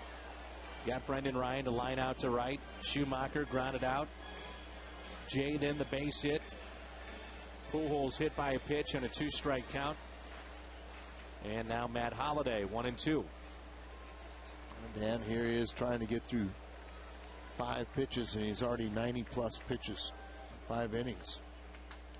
Holliday in the air, left field. Soriano with room and makes the catch right in front of the track. Step or 2 in front of the track and left.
Clydesdales. Plenty of fun. Brewery tours are open 7 days a week, and it's all free. And we hope to see you soon. For more information, visit BudweiserTours.com. Anheuser-Busch, St. Louis, Missouri.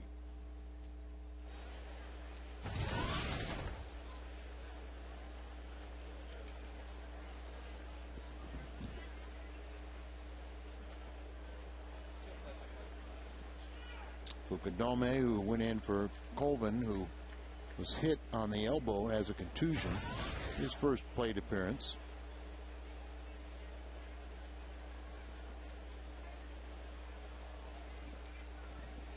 Jaime ahead on this left hand here. We've noted so many times, Dan, how these Japanese players almost running away. There's a good example of it.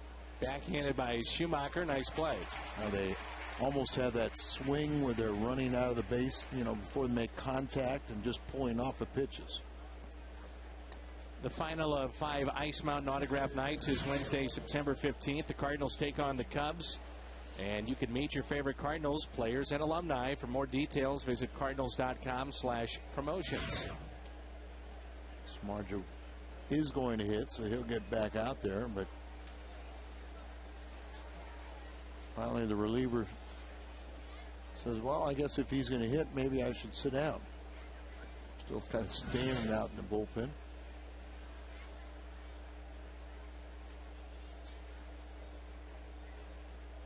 A little bit low, 1 ball, 1 strike.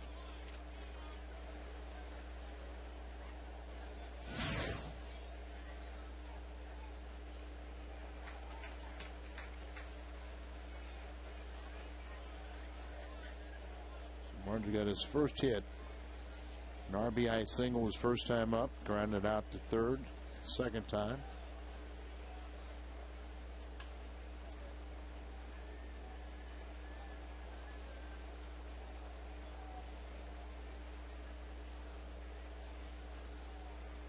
One and two.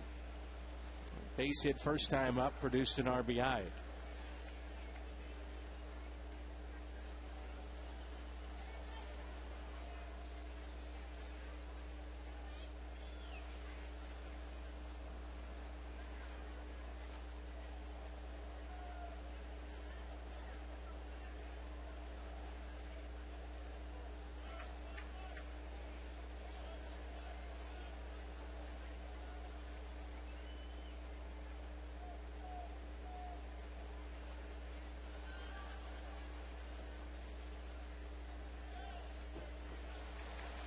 Garcia gets the strikeout. Number 4 here tonight. Catch all the action of the 2010 Major League Baseball postseason on Fox and TBS. Excitement begins October 6th. The Division Series on TBS.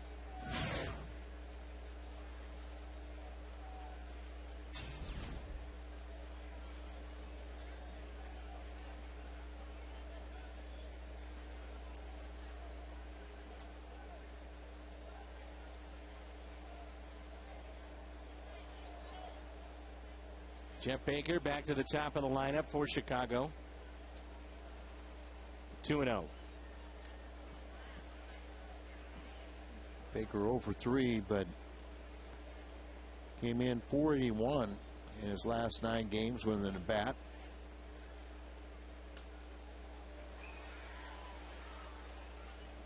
He's got the second best mark in the National League with against left-handed pitching at .359 coming in.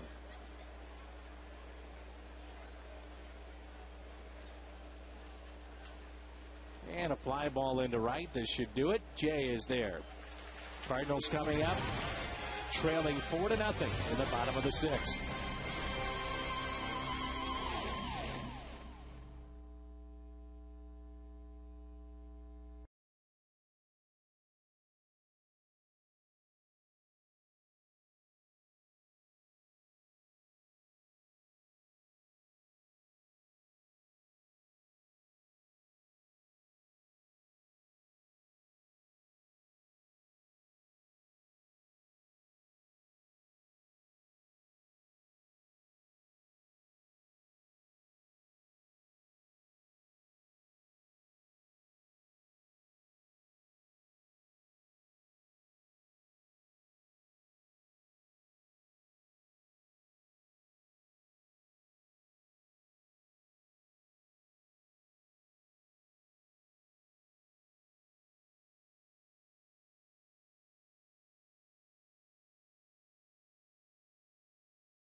By Taco Bell, open till 2 a.m. or later.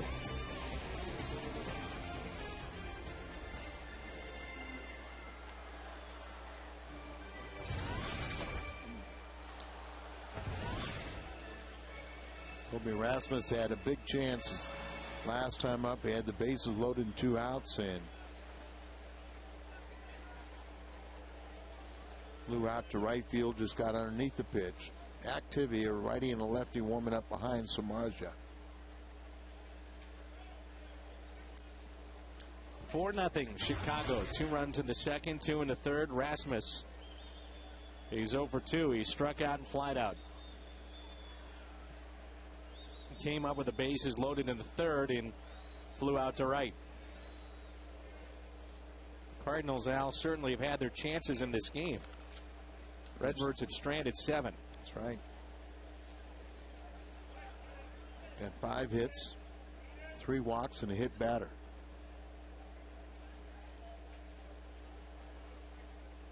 Fit into 2 double plays.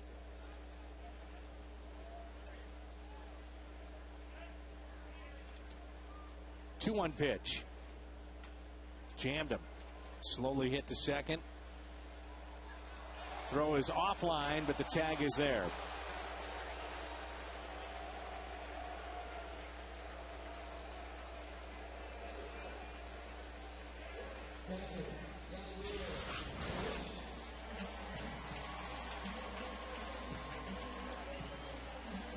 Towards the end of the bat, but it sure sounded and looked a little bit like he was jammed. And then there's the wide throw, but tag comes down the line.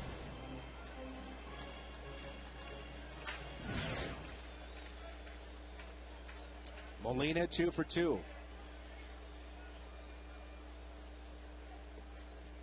See, Cincinnati is up 7-2 in the 9th.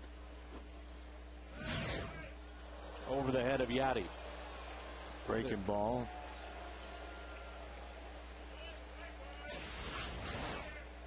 Effectively wild.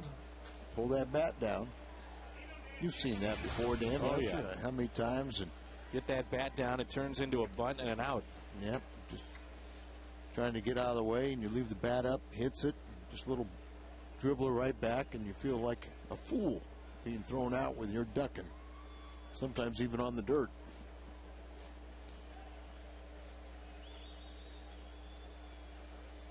2-0. McDougal and looks like Suppan throwing for the Cardinals. Maine and Mateo throwing for the Cubbies. 100 pitches thrown by Samardzija. 60% strikes. And another walk. It's 4 walks, and he's also hit a man. Here's a look at the results of our text poll.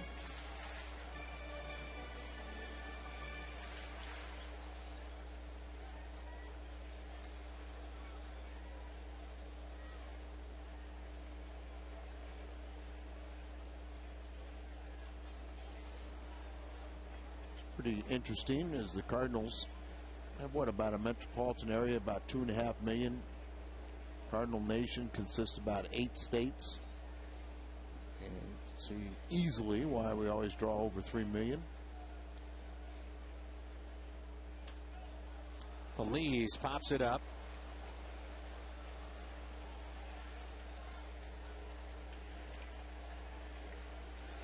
Two outs, and Feliz has had a tough night. He's bounced into 2 double plays and now pops out 0 for 3. Breaking ball starts out there, and fastball gets underneath it. So he didn't hit into a double play like he did the first 2 times out, but he's made 5 outs in 3 plate appearances. That'll be it for Garcia. Stavanoa will be the pinch hitter. You wonder if the Cardinals do not come back. They dropped to 7 games out with 20 to play. As far as Garcia is concerned, I'm not saying you'd shut him down, but how careful would you be? You know, all those things would come into play then when you start thinking about the final couple of weeks. And I agree with you. You know, I mean, it's a situation where he's really shown that he's held his end. You know, he gives up 4 runs here tonight on 7 hits, 6 innings. He only walks 1, but 2 of the 4 runs were unearned. Stavanoa out to left. And that'll get down. Soriano will cut it off, and Molina stays put at second base. Molina can't really challenge. And remember, he still has a bad knee, but Stavinola has got caught up in the numbers games a couple times, been up and down, but he's had a very solid year as a pinch hitter. Emergency catcher, he's shown his value, and that's probably it. Yeah, Samaja, that's it. It's going to bring in the left-hander. That's Maine.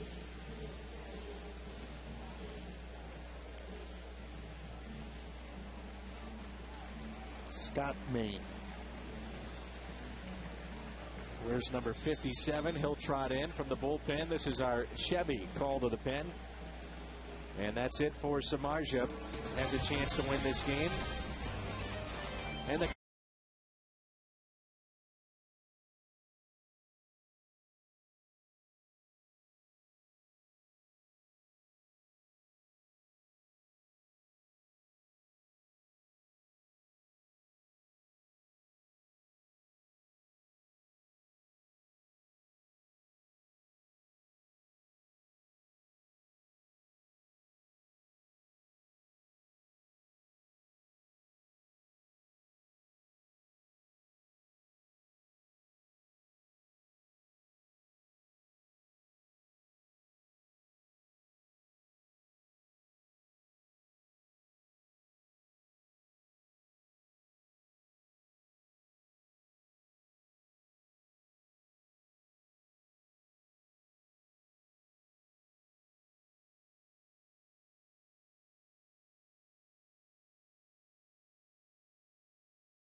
here's Scott Maine. 3 walks, 4 strikeouts in his 5 appearances, 1.59 ERA.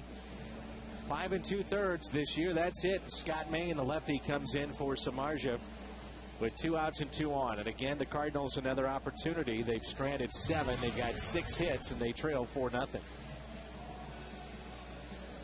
Brendan Ryan will be the hitter.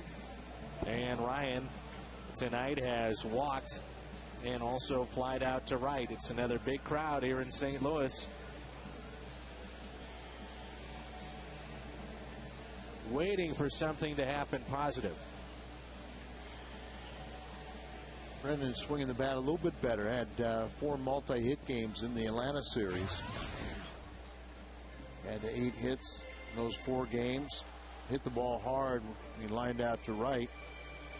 He's facing a youngster that originally was selected by Arizona in the 6th round of the 07 draft, acquired by Chicago in part of the Aaron Heidelman trade.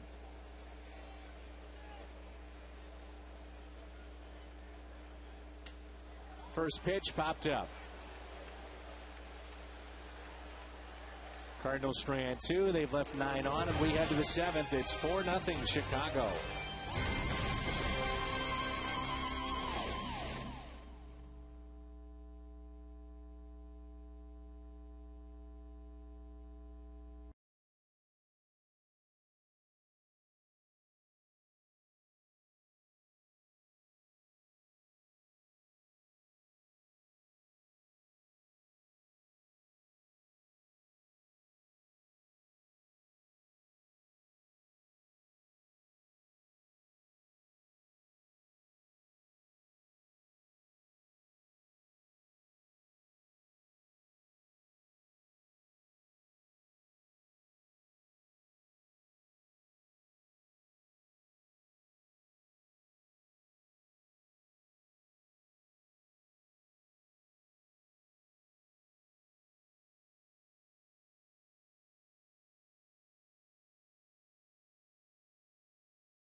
This copyrighted telecast is presented by authority of the Cardinals and may not be reproduced or retransmitted in any form. And the accounts and descriptions of this game may not be disseminated without the express written consent of the St. Louis Cardinals. New pitcher in, and that's Jeff Suppan. And our Chevy called to the bullpen, Al. Jeff, who has been a great starter over the years, 11 consecutive seasons with 30-plus starts. Second longest active streak beyond Livan Hernandez's 12, but that will not happen. Won't happen this year. He's almost 2,500 innings, 407 starts in his career, 14th of active pitchers with 136 wins.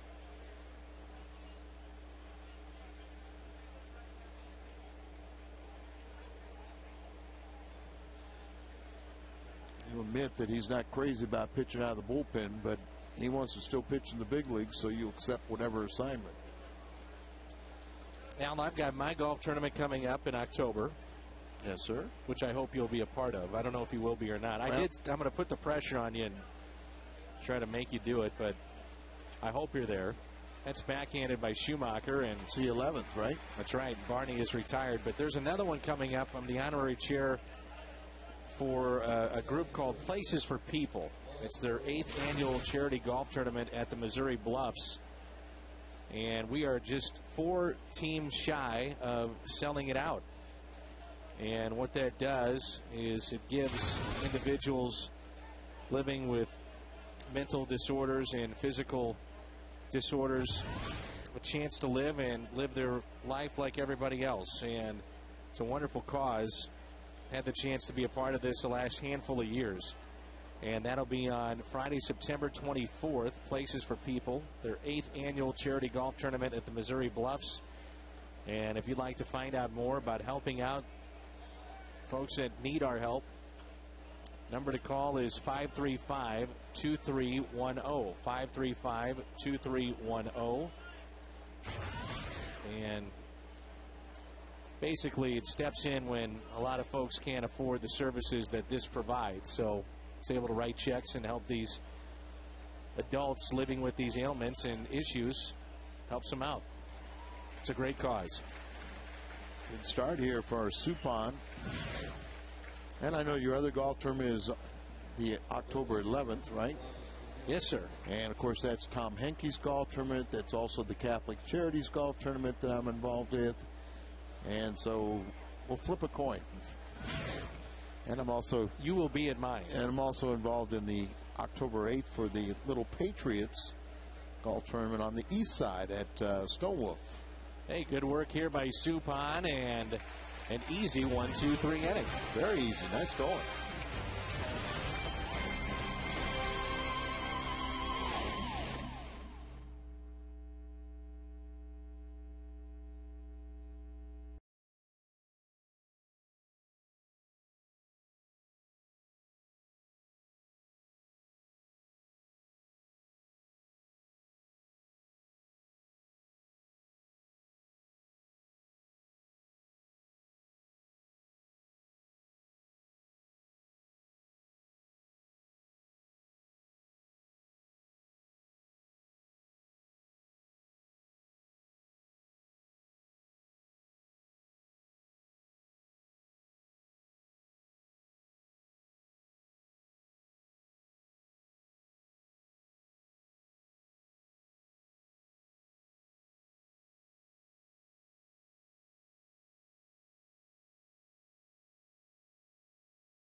Charles Sarkeesian is tonight's merchandise winner in the Hyundai Long Drive Inning Sweepstakes. If the Cardinals hit a home run, Charles Sarkeesian qualifies for the Hyundai Sonata drawing. That'll be held on September 30th. To see all the new Hyundai Sonatas, log on to mystlouishyundaidealers.com.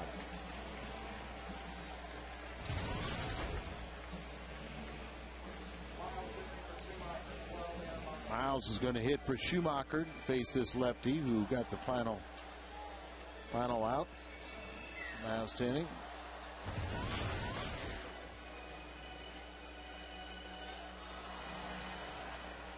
It's a final. Cincinnati wins 7-2 over the Diamondbacks. Up and in to Aaron Miles. 4-0 Chicago. 2 runs in the second, 2 in the third. Cardinals had an error. 2 of the runs were unearned. Garcia's on the hook right now as Miles hits it to third. Ramirez was playing in. 1 away.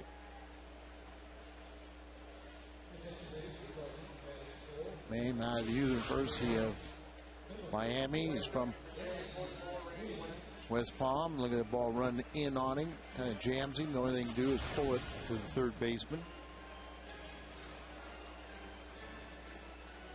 Randy Wynn. Pinch for John Jay. 1 out and nobody on. 4-0 Chicago.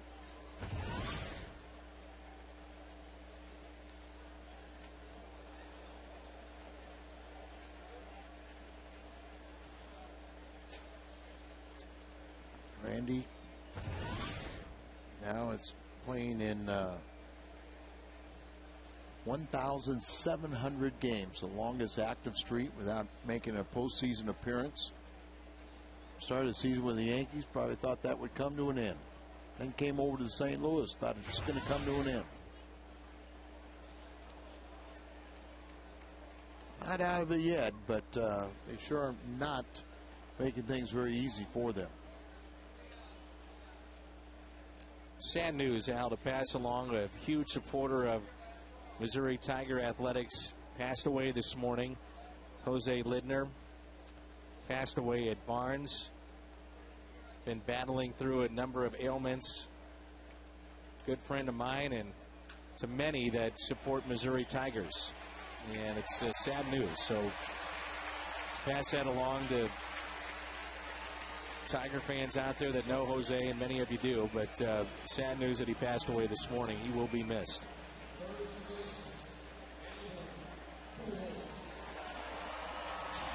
Randy Wynn gets a double here. Is it a fair ball? No doubt. And then bounces in the stands for a ground rule double. You can see it, you know, he just doesn't look good, does it? When you don't run those balls, wouldn't have changed anything as it bounced in the stands. And it looks like we'll have a pitching change.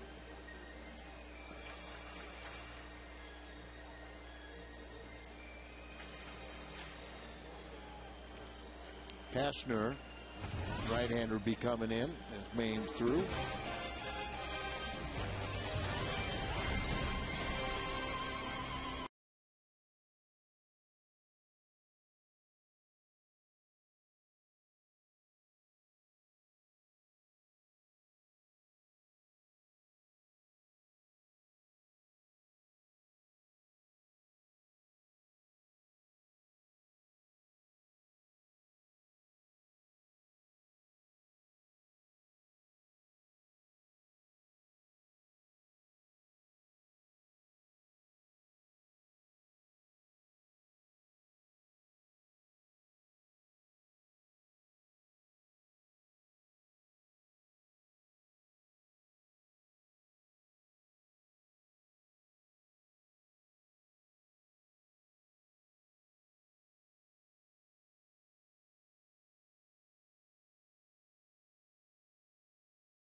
with an ERA of 5.73.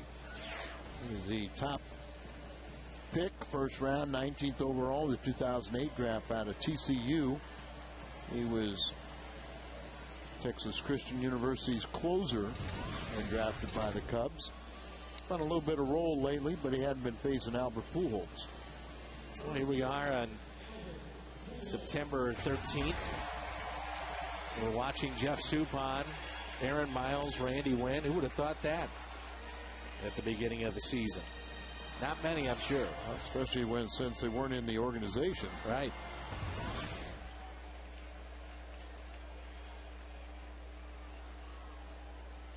So here's Pujols with one out and a runner at second.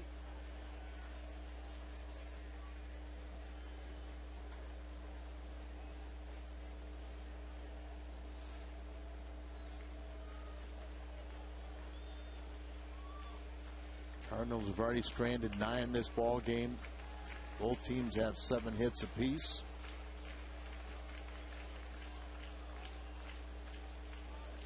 Soto didn't know he caught the ball.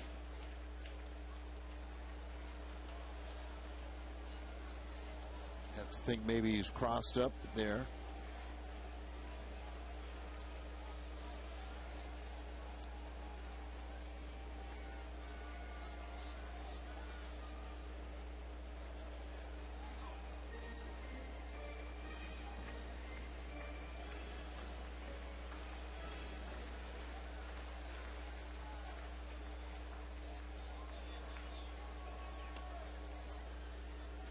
The 2-0 pitch. High strike to Pujols. Albert questioned it, but then immediately acknowledged, okay, that was a strike. Don't get the umpire mad at him.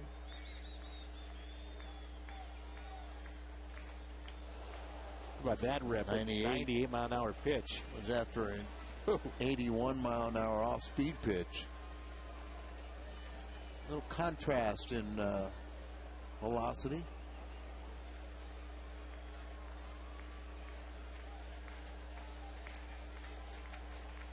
Two and two the count on Pujols.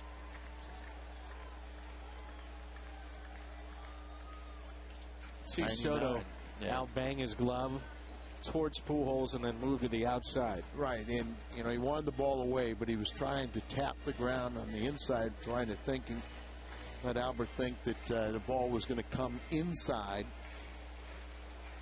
So we've seen a 99 mile an hour fastball, 98, 81 off speed, 98 again.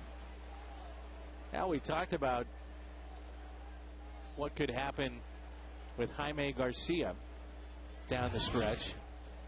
Now what about Albert Pujols if you're knocked out of the race? He's going for an MVP possibly. And we've seen him there. He chases a off-speed pitch off. There's no doubt Albert's playing with numerous little banged-up injuries, but we know he's obsessed with helping his team win, even if they fall out of it. Hey, see a little slider way off the plate, and Albert totally fooled. But I think that you've got to drag him out of the lineup. Yeah.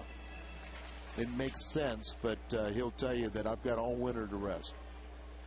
And that's why you love your superstar to have that attitude. There's a base hit into right field. The wave in the runner. Throw to the plate on line and save. Lynn is in there. Slides around the tag, and it's 4-1 on a strong throw by Fukudome. But Holiday picks up the RBI, and Holiday now at 92. Fukudome's always been known as a very good thrower, accuracy there. And good call. Good call, and Randy Wynn does a nice job of keeping that left arm in close to the body so they could not tag him, and then pulling it back out, reaching home plate. So a very good call by our home plate umpire, Mike Easterbrook. And as you said, the 92nd RBI for Holiday. He's going to get to 100. And you would say before the year that Holiday would wind up 25 home runs, Over 100 RBIs. Well, he's at 26, and he's going to wind up over 100 RBIs. I was going to say, that's a pretty safe bet. Yeah. He would wind up over 25 when he has 26 now. As I said, Al, beginning of the year, if you would have said that. But you're right. That's a safe bet now. He's got 26. But I think we all felt that even, you know, we didn't. When he came to the ball club last year at the trade deadline, we didn't really were not aware of his history of getting off to slow starts. And this is well hit into center. Going back and making the catch against the wall is Marlon Byrd.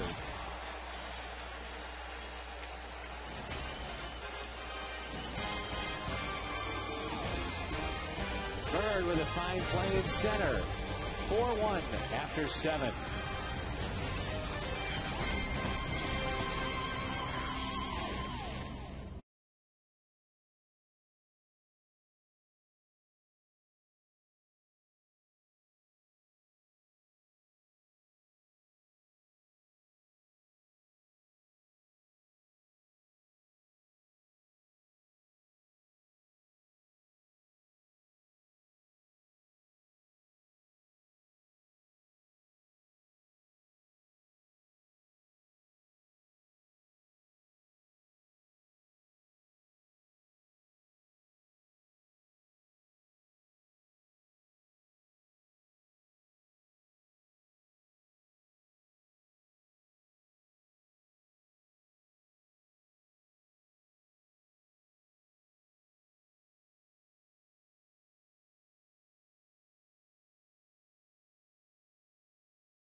Advanced an inning, and the Cubbies picked up 2, and they lead it 4-1. Xavier Nady. First inning of work for Suppan was quick. Boom, boom, boom. To West, there's some big game in the National League West. San Diego is at Colorado. So in the bottom of the 5th, San Diego leads 5-4. Colorado trying to make it 12 straight wins. Atlanta and Philadelphia both win in the East. Fly ball into center for a base hit by Xavier Nady. His second hit tonight.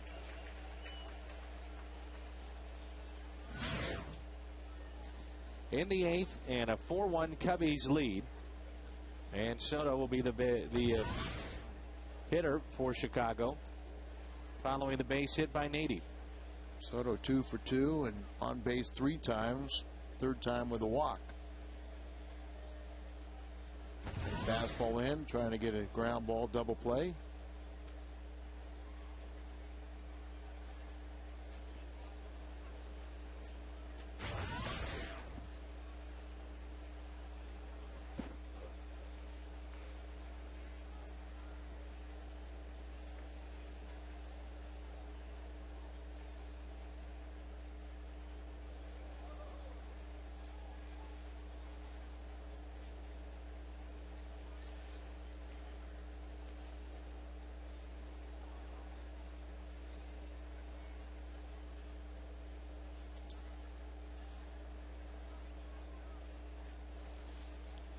Out to Arizona one time during spring training for a golf tournament, and saw Seattle and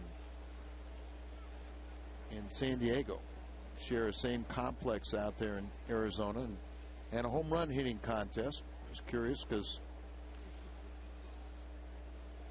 Nady is running. It was a hit and run. Nady was like a double-A player, and yet he was participating in that home run hitting contest, and another guy named Suzuki.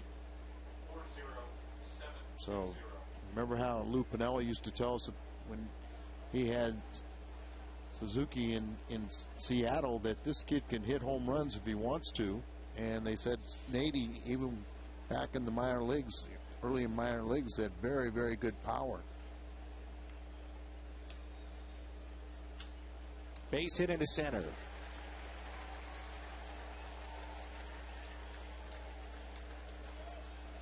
First two have reached here in the top of the 8th.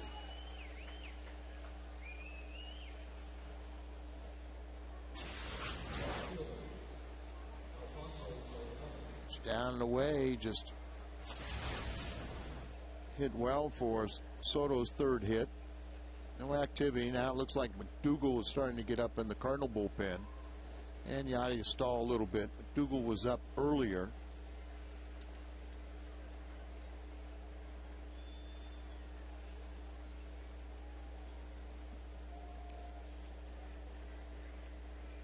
Now Dave Duncan will come out and talk. That'll stall a little more time if they want to make a change. And while we have the chance, let's give you our Hardy's prime cut. Alfonso Soriano shattered his bat, but with that turned into a base hit and a couple runs scored. Looked like he hit it right off the end of the bat, and sometimes you wonder why you even allow him something to where he can reach. Dennis Reyes now getting up and joining McDougal.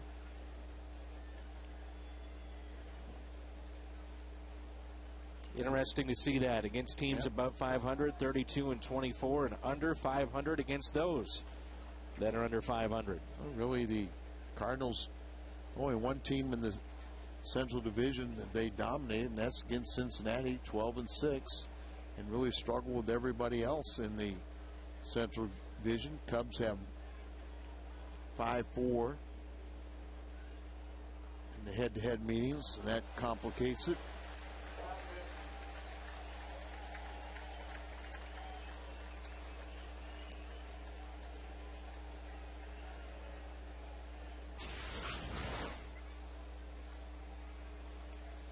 Yachty just with that bad knee, you just wonder if he's allowed to have that same technique to get down and block balls.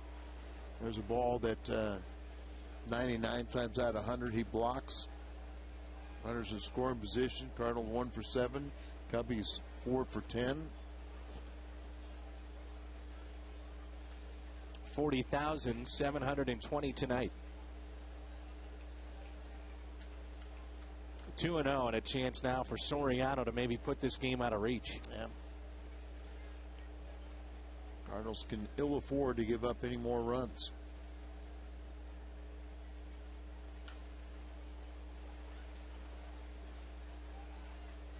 One away.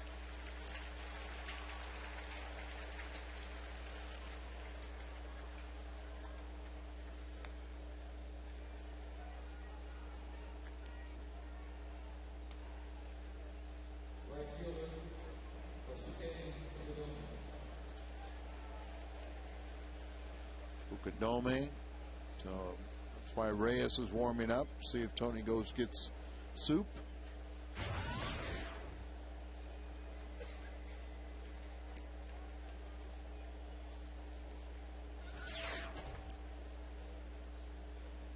And here he comes.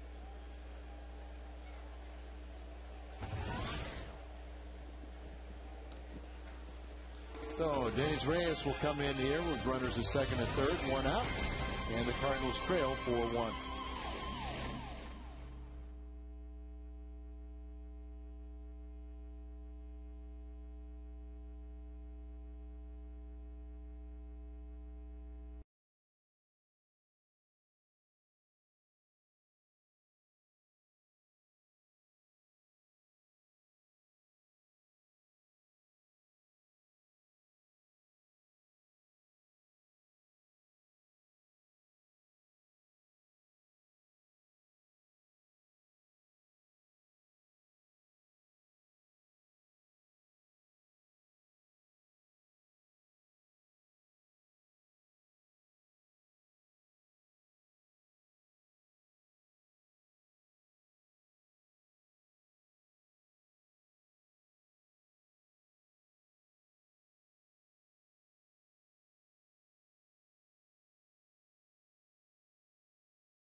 face Fukudome with runners at second and third, and the Cardinals trailing 4-1. So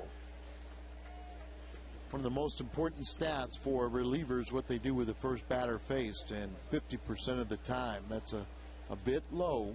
Reyes has retired that first batter. Infield drawn in. Good slider right there. That's what he needs to do, is keep the ball well away from Fukudome. We've talked about how a lot of these Japanese hitters, now they really seem like they bail out, particularly from a left-hander, and they're almost running as they're swinging. So keep the ball away from them.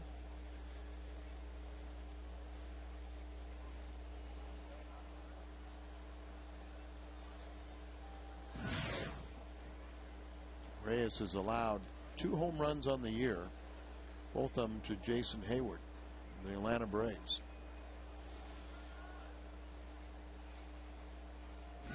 Outside again, and he gets him to swing at that slider. You can see how he just doesn't look like he can stay in there and reach that ball away on a little slider away, down and away.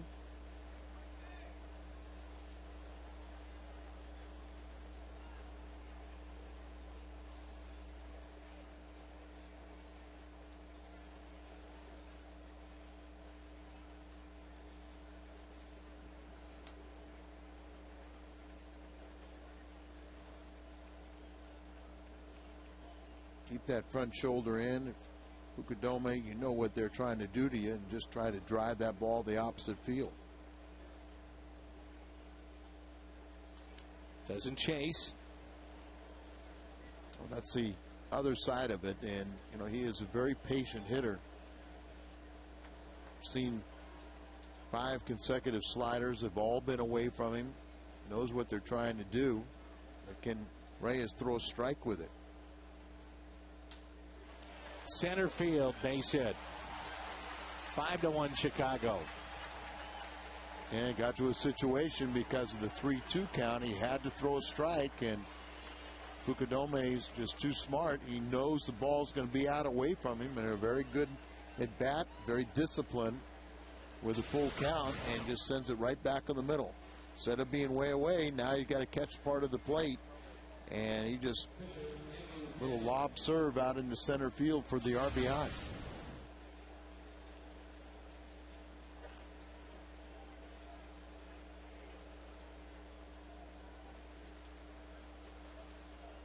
Cashner was going to hit for himself.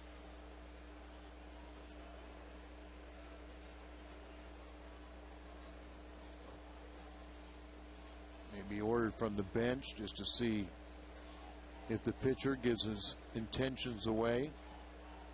Playing back at double play depth, middle infielders. We've got Feliz charging in, looking for the bunt. Shows bunt.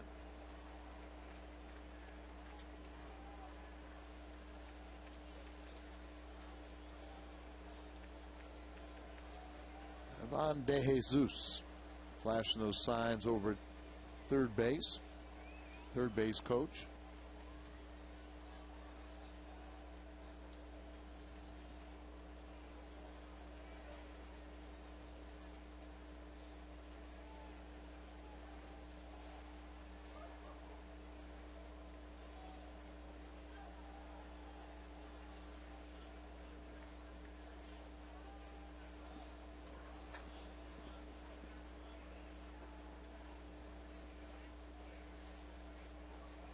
Fouls it back. 1-1 count.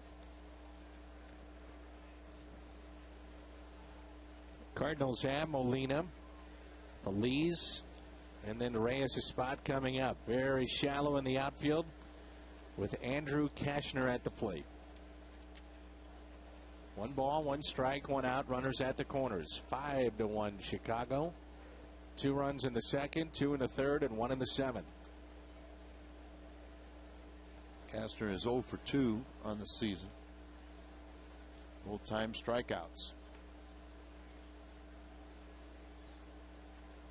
Got to get that bat in fair territory. Made contact there because the bat wasn't out in fair territory. Ball stayed foul.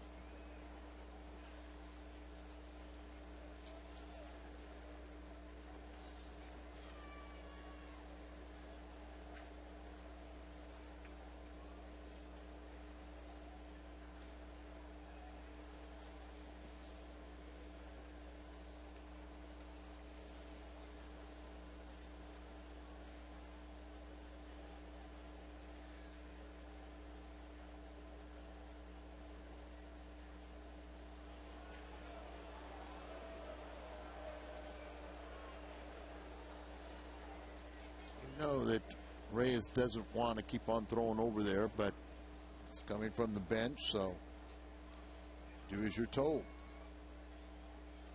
Fastball away. Very close pitch there. Could have been rung up.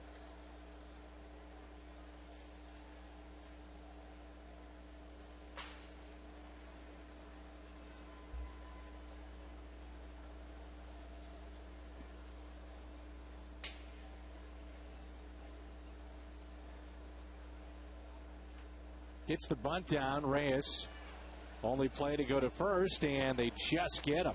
Cashner was moving pretty well down that line.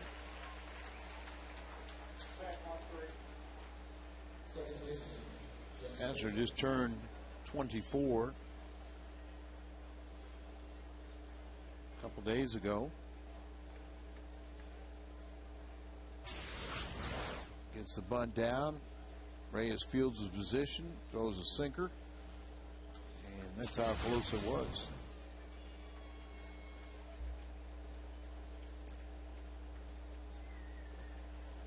And so it's Jeff Baker with 2 outs and 2 on. Interesting that Reyes is still in there with the right-hander McDougal warming up. He's been up for the second time for quite a while. 2 outs, 2 on, 5-1 Chicago.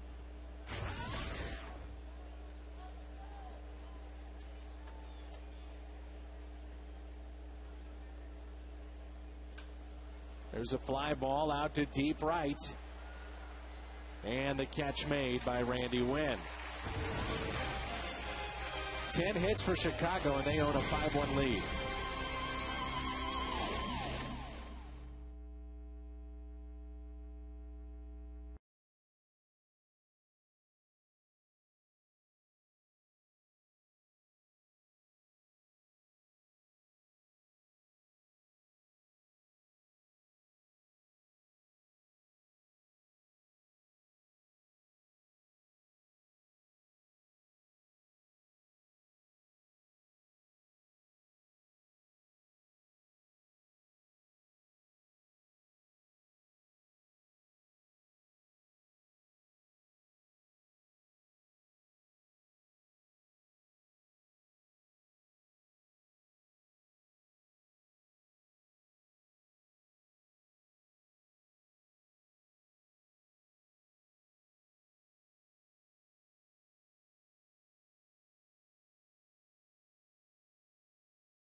And it's been all Chicago tonight. Cardinals have stranded 10 on the night against Samardzija, who was struggling to find the zone. walked 4, he hit a man, and yet the Cardinals only 1 run tonight.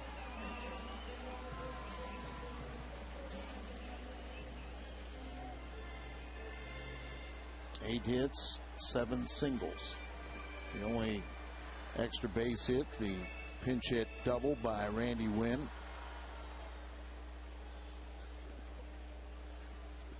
Cardinals have stranded 10. And the first pitch to Yachty is taken for a ball outside. Molina tonight, couple of singles and a walk, so on base 3 times. Single in the second and the fourth, and a walk third time up in the 6th. 1 ball, 1 strike. That pitch hit 96. So Cashner's come in, Al, and been throwing hard from the right side out of their bullpen. And first inning of work, he had it up to as high as 99.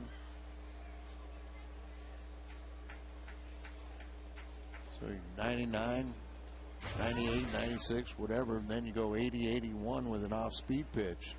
That's pretty good variance. Wainwright going tomorrow, Carpenter on Wednesday, and then San Diego in town for the first of 4 beginning on Thursday night. Friday night is the Walkling set, also Whitey Herzog signing. Saturday, remember, it's a 3:10 start to accommodate national television. Then Sunday's the Matt Holliday Growth Poster Day here at the ballpark. Wainwright won his last start, snapping a career-high 4-game losing streak. Remember the first inning, he fell behind 3-0 to Atlanta, and then just turned everything around and looked like a different pitcher after that first inning. Absolutely. Still have a mental picture of another walk. Yachty's good night, 2 singles and 2 walks. But remember the infield hit deep in the hole, throwing error by Brendan Ryan. Albert made an error trying to get him to go in second, threw him over to third base, and Adam Wainwright had his hands up like, please, nobody throw it. Give me the ball. Don't throw it again. It was 2 pitches and 1-0. Yeah, and then Hayward drove him in. Felipe Lopez is going to hit here. Felipe had been struggling a little bit. He was 2 for 13 on the road trip. Both those hits came in Atlanta. Second half has been a struggle for Lopez, to say the least. He's got a couple little nagging injuries himself. Has hit .311 with runners on.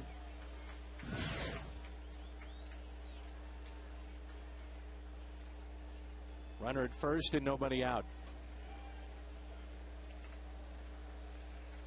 Tampa Bay beats New York by the score of 1-0. And the Rays find themselves in front of the Yankees by a half game.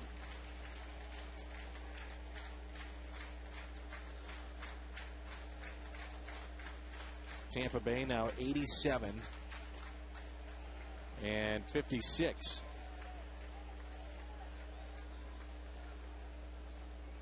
Rothschild out to talk to his young right-hander. Soto out there. Ramirez comes in. He's fallen behind the count after the walk to Molina's 2-0. For the most part, everything is wrapped up in the American League. Sean Marshall, who's had a very fine year, warming up. I mean, it's either going to be the Yankees or the Rays, barring a collapse, winning the division and the other getting the wild card. Minnesota with a 6-game lead over Chicago, and Texas 8.5 in front of Oakland.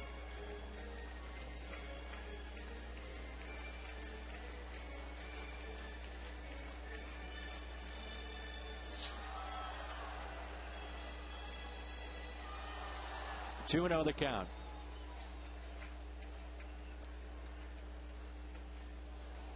And you shouldn't think this way, but New York or Tampa Bay, may be looking to see who they'd rather face. The division winners, is it an advantage to finish as a wild card or division champ? There's been some interesting thoughts about adding a wild card, one more, and then you'd have the 2 wild cards play each other. be very difficult without shortening the season. A 2-2 pitch. Lopez strikes out. Anderson will be the 5th pinch hitter used tonight. You agree, though, there's got to be some kind of, I don't want to say penalty, but there's got to be a reward for winning your division. Yes. And so maybe if you're a wild card and you have to play the other wild card, you're going to throw your ace. Yes. And that particular pitcher may not be available for the first game in the next series. Yeah, I agree with you.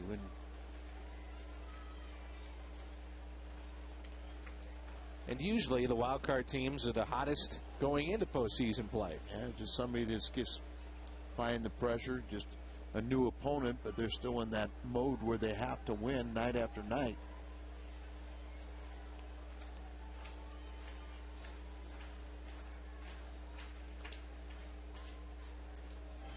One and one on Brian Anderson.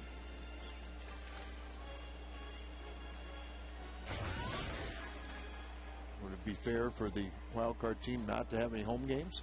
I think that's something else that you look at. I definitely think, though, that there's got to be something to, again, not penalize them, but your reward is maybe a couple of days off if you win the division to line up your pitching while the other teams play.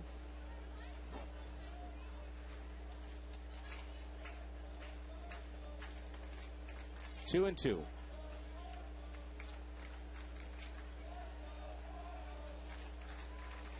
This season has been as baffling as any Tony La Russa has had here in St. Louis.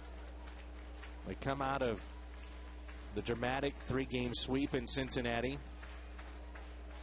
Since that time, as Anderson strikes out, 9-18, and it makes no sense at all. Well, it makes no sense with a healthy Wainwright, Carpenter, and Garcia. Right.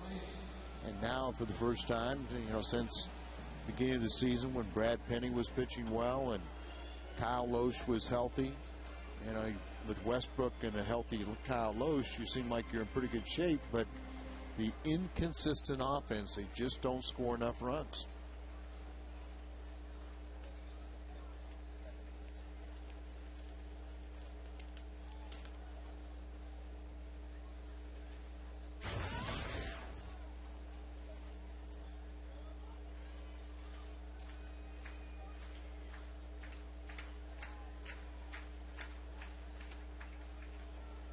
If the Cardinals lose this game, they will be 7-50 when scoring 3 runs or less. With some great starters that can shut you down. Sure. 2-0 pitch. Right down the middle, 2-1. Last time up, Brendan Ryan came in facing a new pitcher with 2 runners on. First pitch popped out, inning over. I know that a lot of clubs, or a lot of today's players, and Tony is one that endorses, his hitters going up there and swinging at the first pitch. But, when Ted Williams said the first time he faced a pitcher, he always took the first pitch. You can watch it on video all you want, but it's a little different when you're standing in the batter's box. 3-2. Runner from first off with his pitch with 2 outs. We showed you Mark McGwire there a second ago. Tony has endorsed Mark returning, and I've had a lot of conversation with Mark McGwire. He's totally perplexed. Everything he tells the hitters is just very, very sound, fundamental. That's what he preaches right there. Hit the ball up the middle.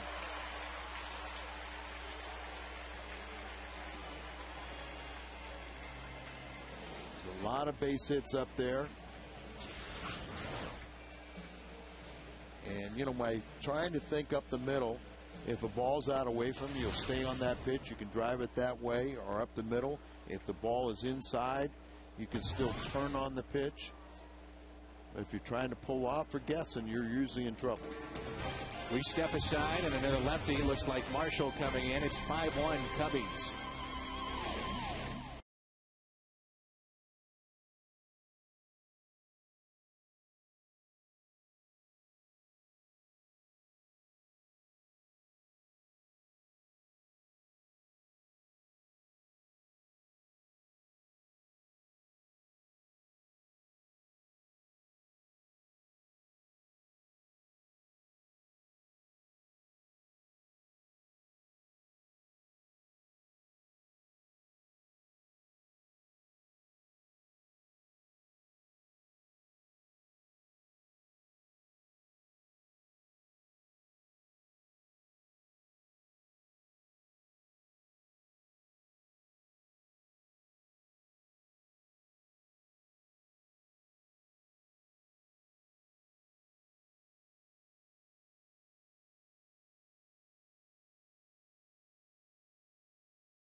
appearance and a pretty good year with a 2.86 ERA, approaching 70 innings this season.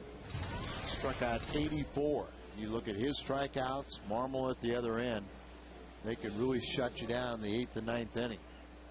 So Tyler Green now is going to go hit. Is that the 6th pinch hitter used tonight?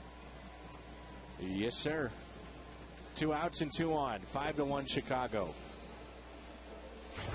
Tyler Green has been up and down this season, batting .228, couple of home runs and 8 RBIs.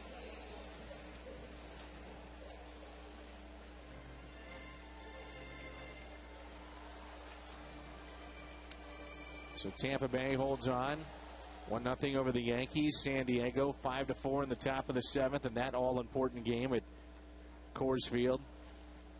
Phillies win again. They beat Florida 11-4. Cincinnati 7-2 over Arizona. Atlanta wins. They're over Washington 4-0.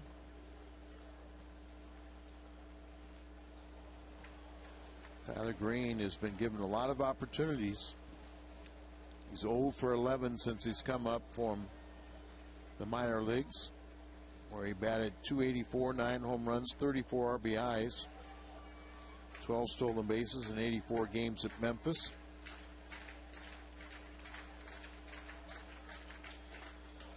And that'll do it. Marshall comes in and strikes him out. Cardinals have stranded 12 tonight. Chicago on top.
Cards down 5-1 as we go to the 9th at Busch Stadium. Coming up after the game on the post-game edition of Missouri Lottery Cardinals Live. Pat Paris and Cal Eldred are waiting in the wings.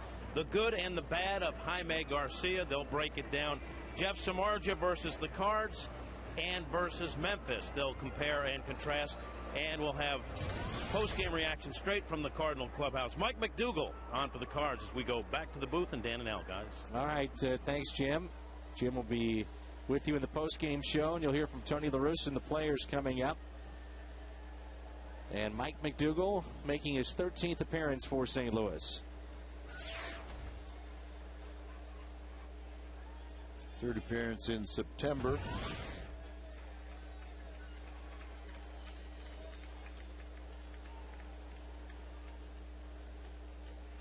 Hard thrower.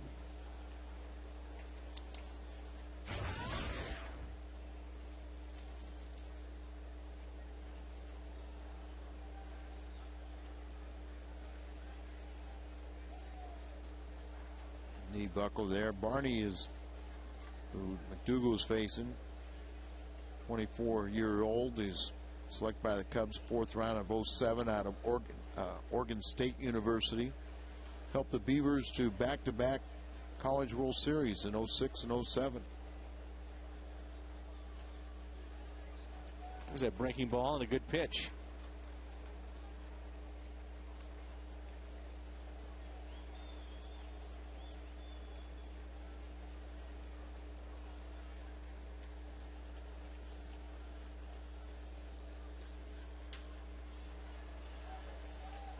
Felipe.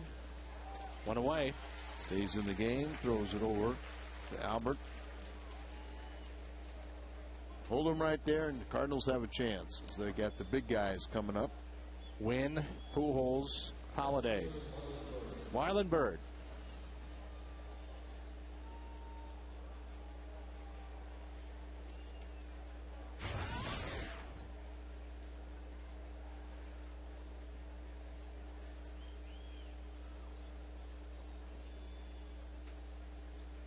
Byrd flew out in the first. Fielder's choice, run scored in the third. Flied again to the left fielder in the fourth, and also struck out in the seventh.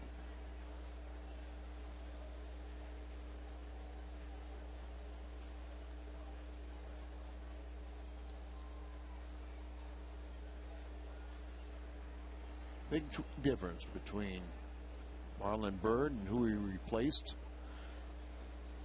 Milton Bradley. Good friends, but comparison kind of stops right there, doesn't it? Sure does. 3-0 on Byrd. Have to give Marlon a lot of credit, though. He was asked about it time and again in spring training, and he kept saying, hey, Milton's my friend. I enjoy being around him, and this is not about me replacing him. He's moved on to a different situation. I've come in here, and we're going to make this thing work. And that's the only really take that approach, because anything else you say, you know, you really, it's going to be misconstrued. Somebody's going to make something more of it than really needs to be. All-star this year. You mentioned also that he's already surpassed his career high in hits. 3-2 the count after McDougal fell behind 3-0. And he got him a high strike, and Byrd is down.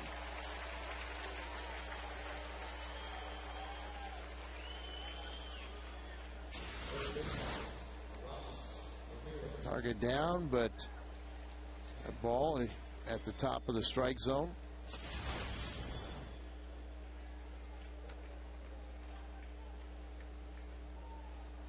Boy, Dan, you know, years ago that would have been not even close to the top of the strike zone. As the strike zone has been condensed, you got less foul territory. Ballparks are smaller. Ball flies out of them, and it's tough to pitch these days. Foul back, 0-2 on Aramis Ramirez.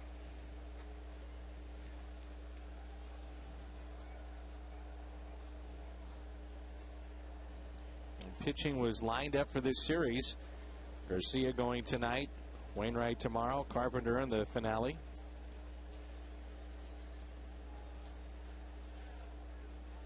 The Cardinals will have a big say in what happens with the wild card, and also with the West, with the Padres coming in the first of four, and that means a return of Ryan Ludwig. Yes, and also the last 4 games here at Busch Stadium to close out the season are against Colorado. So another statement in the West. 2-2. Dougal trying to overthrow. He had 20 saves last year for the Nationals, and then went down to a hip injury, had surgery on it, had a clause to get out of the Nationals organization, exercised it. That's hit down the left field line, and a foul ball.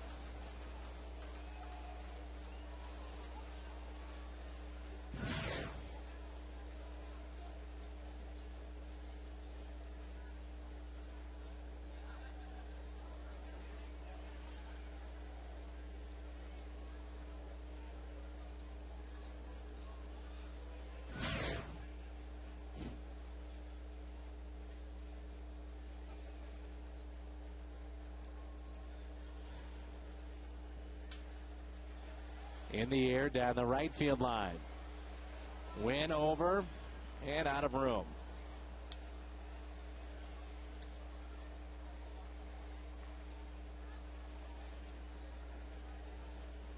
Randy hustling all the way. McDougal, you got to make sure your fielder gets back. And that Molina stepped out in front of the plate so McDougal couldn't just get back on the mound and throw a pitch with Randy still trying to get back to his position.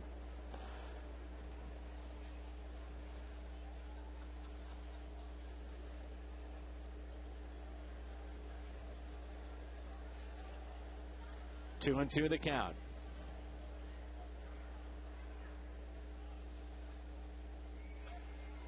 Good rip there. Ramirez, hard to believe, only has hit 200 this year in road games.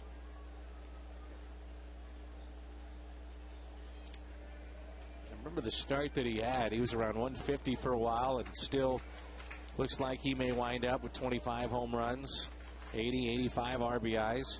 He surpassed 100 mark 6 times. And he pops it up. Brendan Ryan in the grass in left field. Bottom of the ninth coming up in the final hope for St. Louis with Wynn, Pujols, and Holiday.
Five to 1, Cardinals trail, and we turn to our Budweiser player of the game, Jeff Samardzija.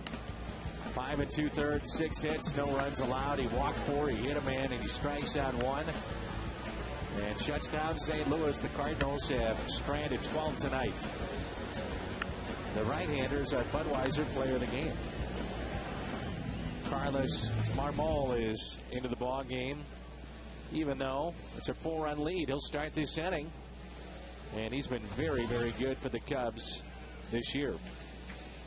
119 strikeouts. That leads all big league relievers. That's a career high, surpassing his previous mark. He had 114 in 2008.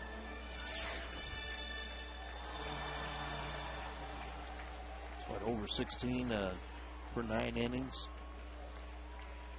11th year in the Cubs organization. Randy Wynn will lead it off. Wynn has a double and the only run scored for the Cardinals tonight. Pujols on deck, and then we'll see Matt Holiday. I'll make a game of it here. And that's taken a little bit low. 2 balls and no strikes. At the very least, if you can't defeat the Cubs here, make their closer work an awful lot to where he'll be ineffective the next couple days. Inside, 3-0.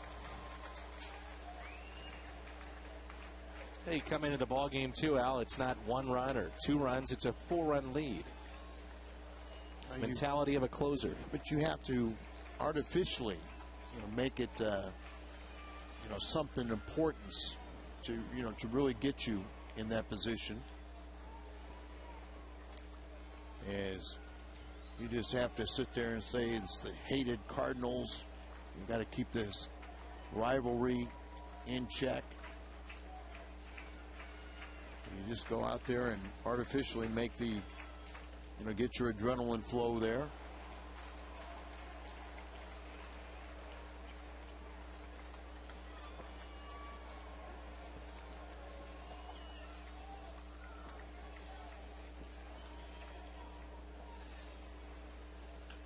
Three-two is hit to short. Wynn is hustling, but out by a step. And it brings in Albert Pujols.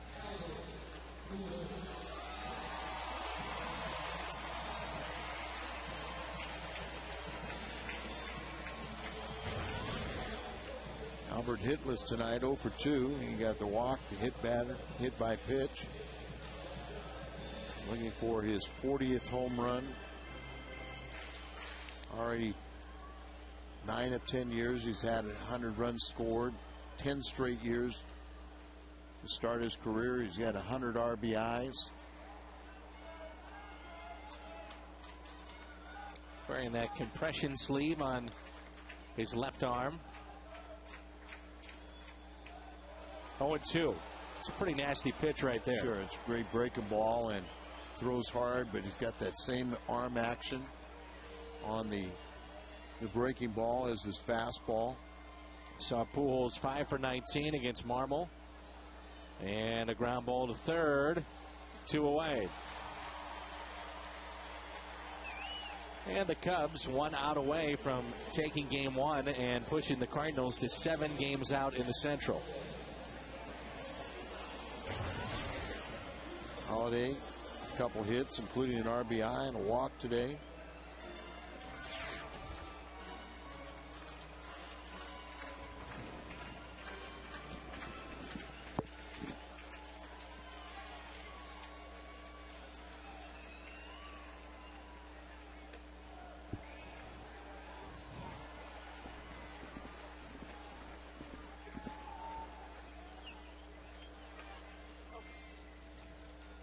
Jim Joyce, one of our umpires here tonight. There he is. He had a chance to work behind the plate the other day when Galarraga, who a blown call at first base, denied him the perfect game in Detroit. Very, very well respected, and a lot of people believe he's the best.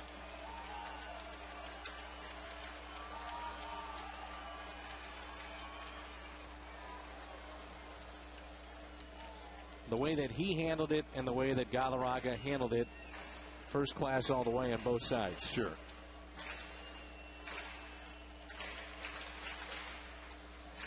And, it's just hard to understand where his mind was in that situation, where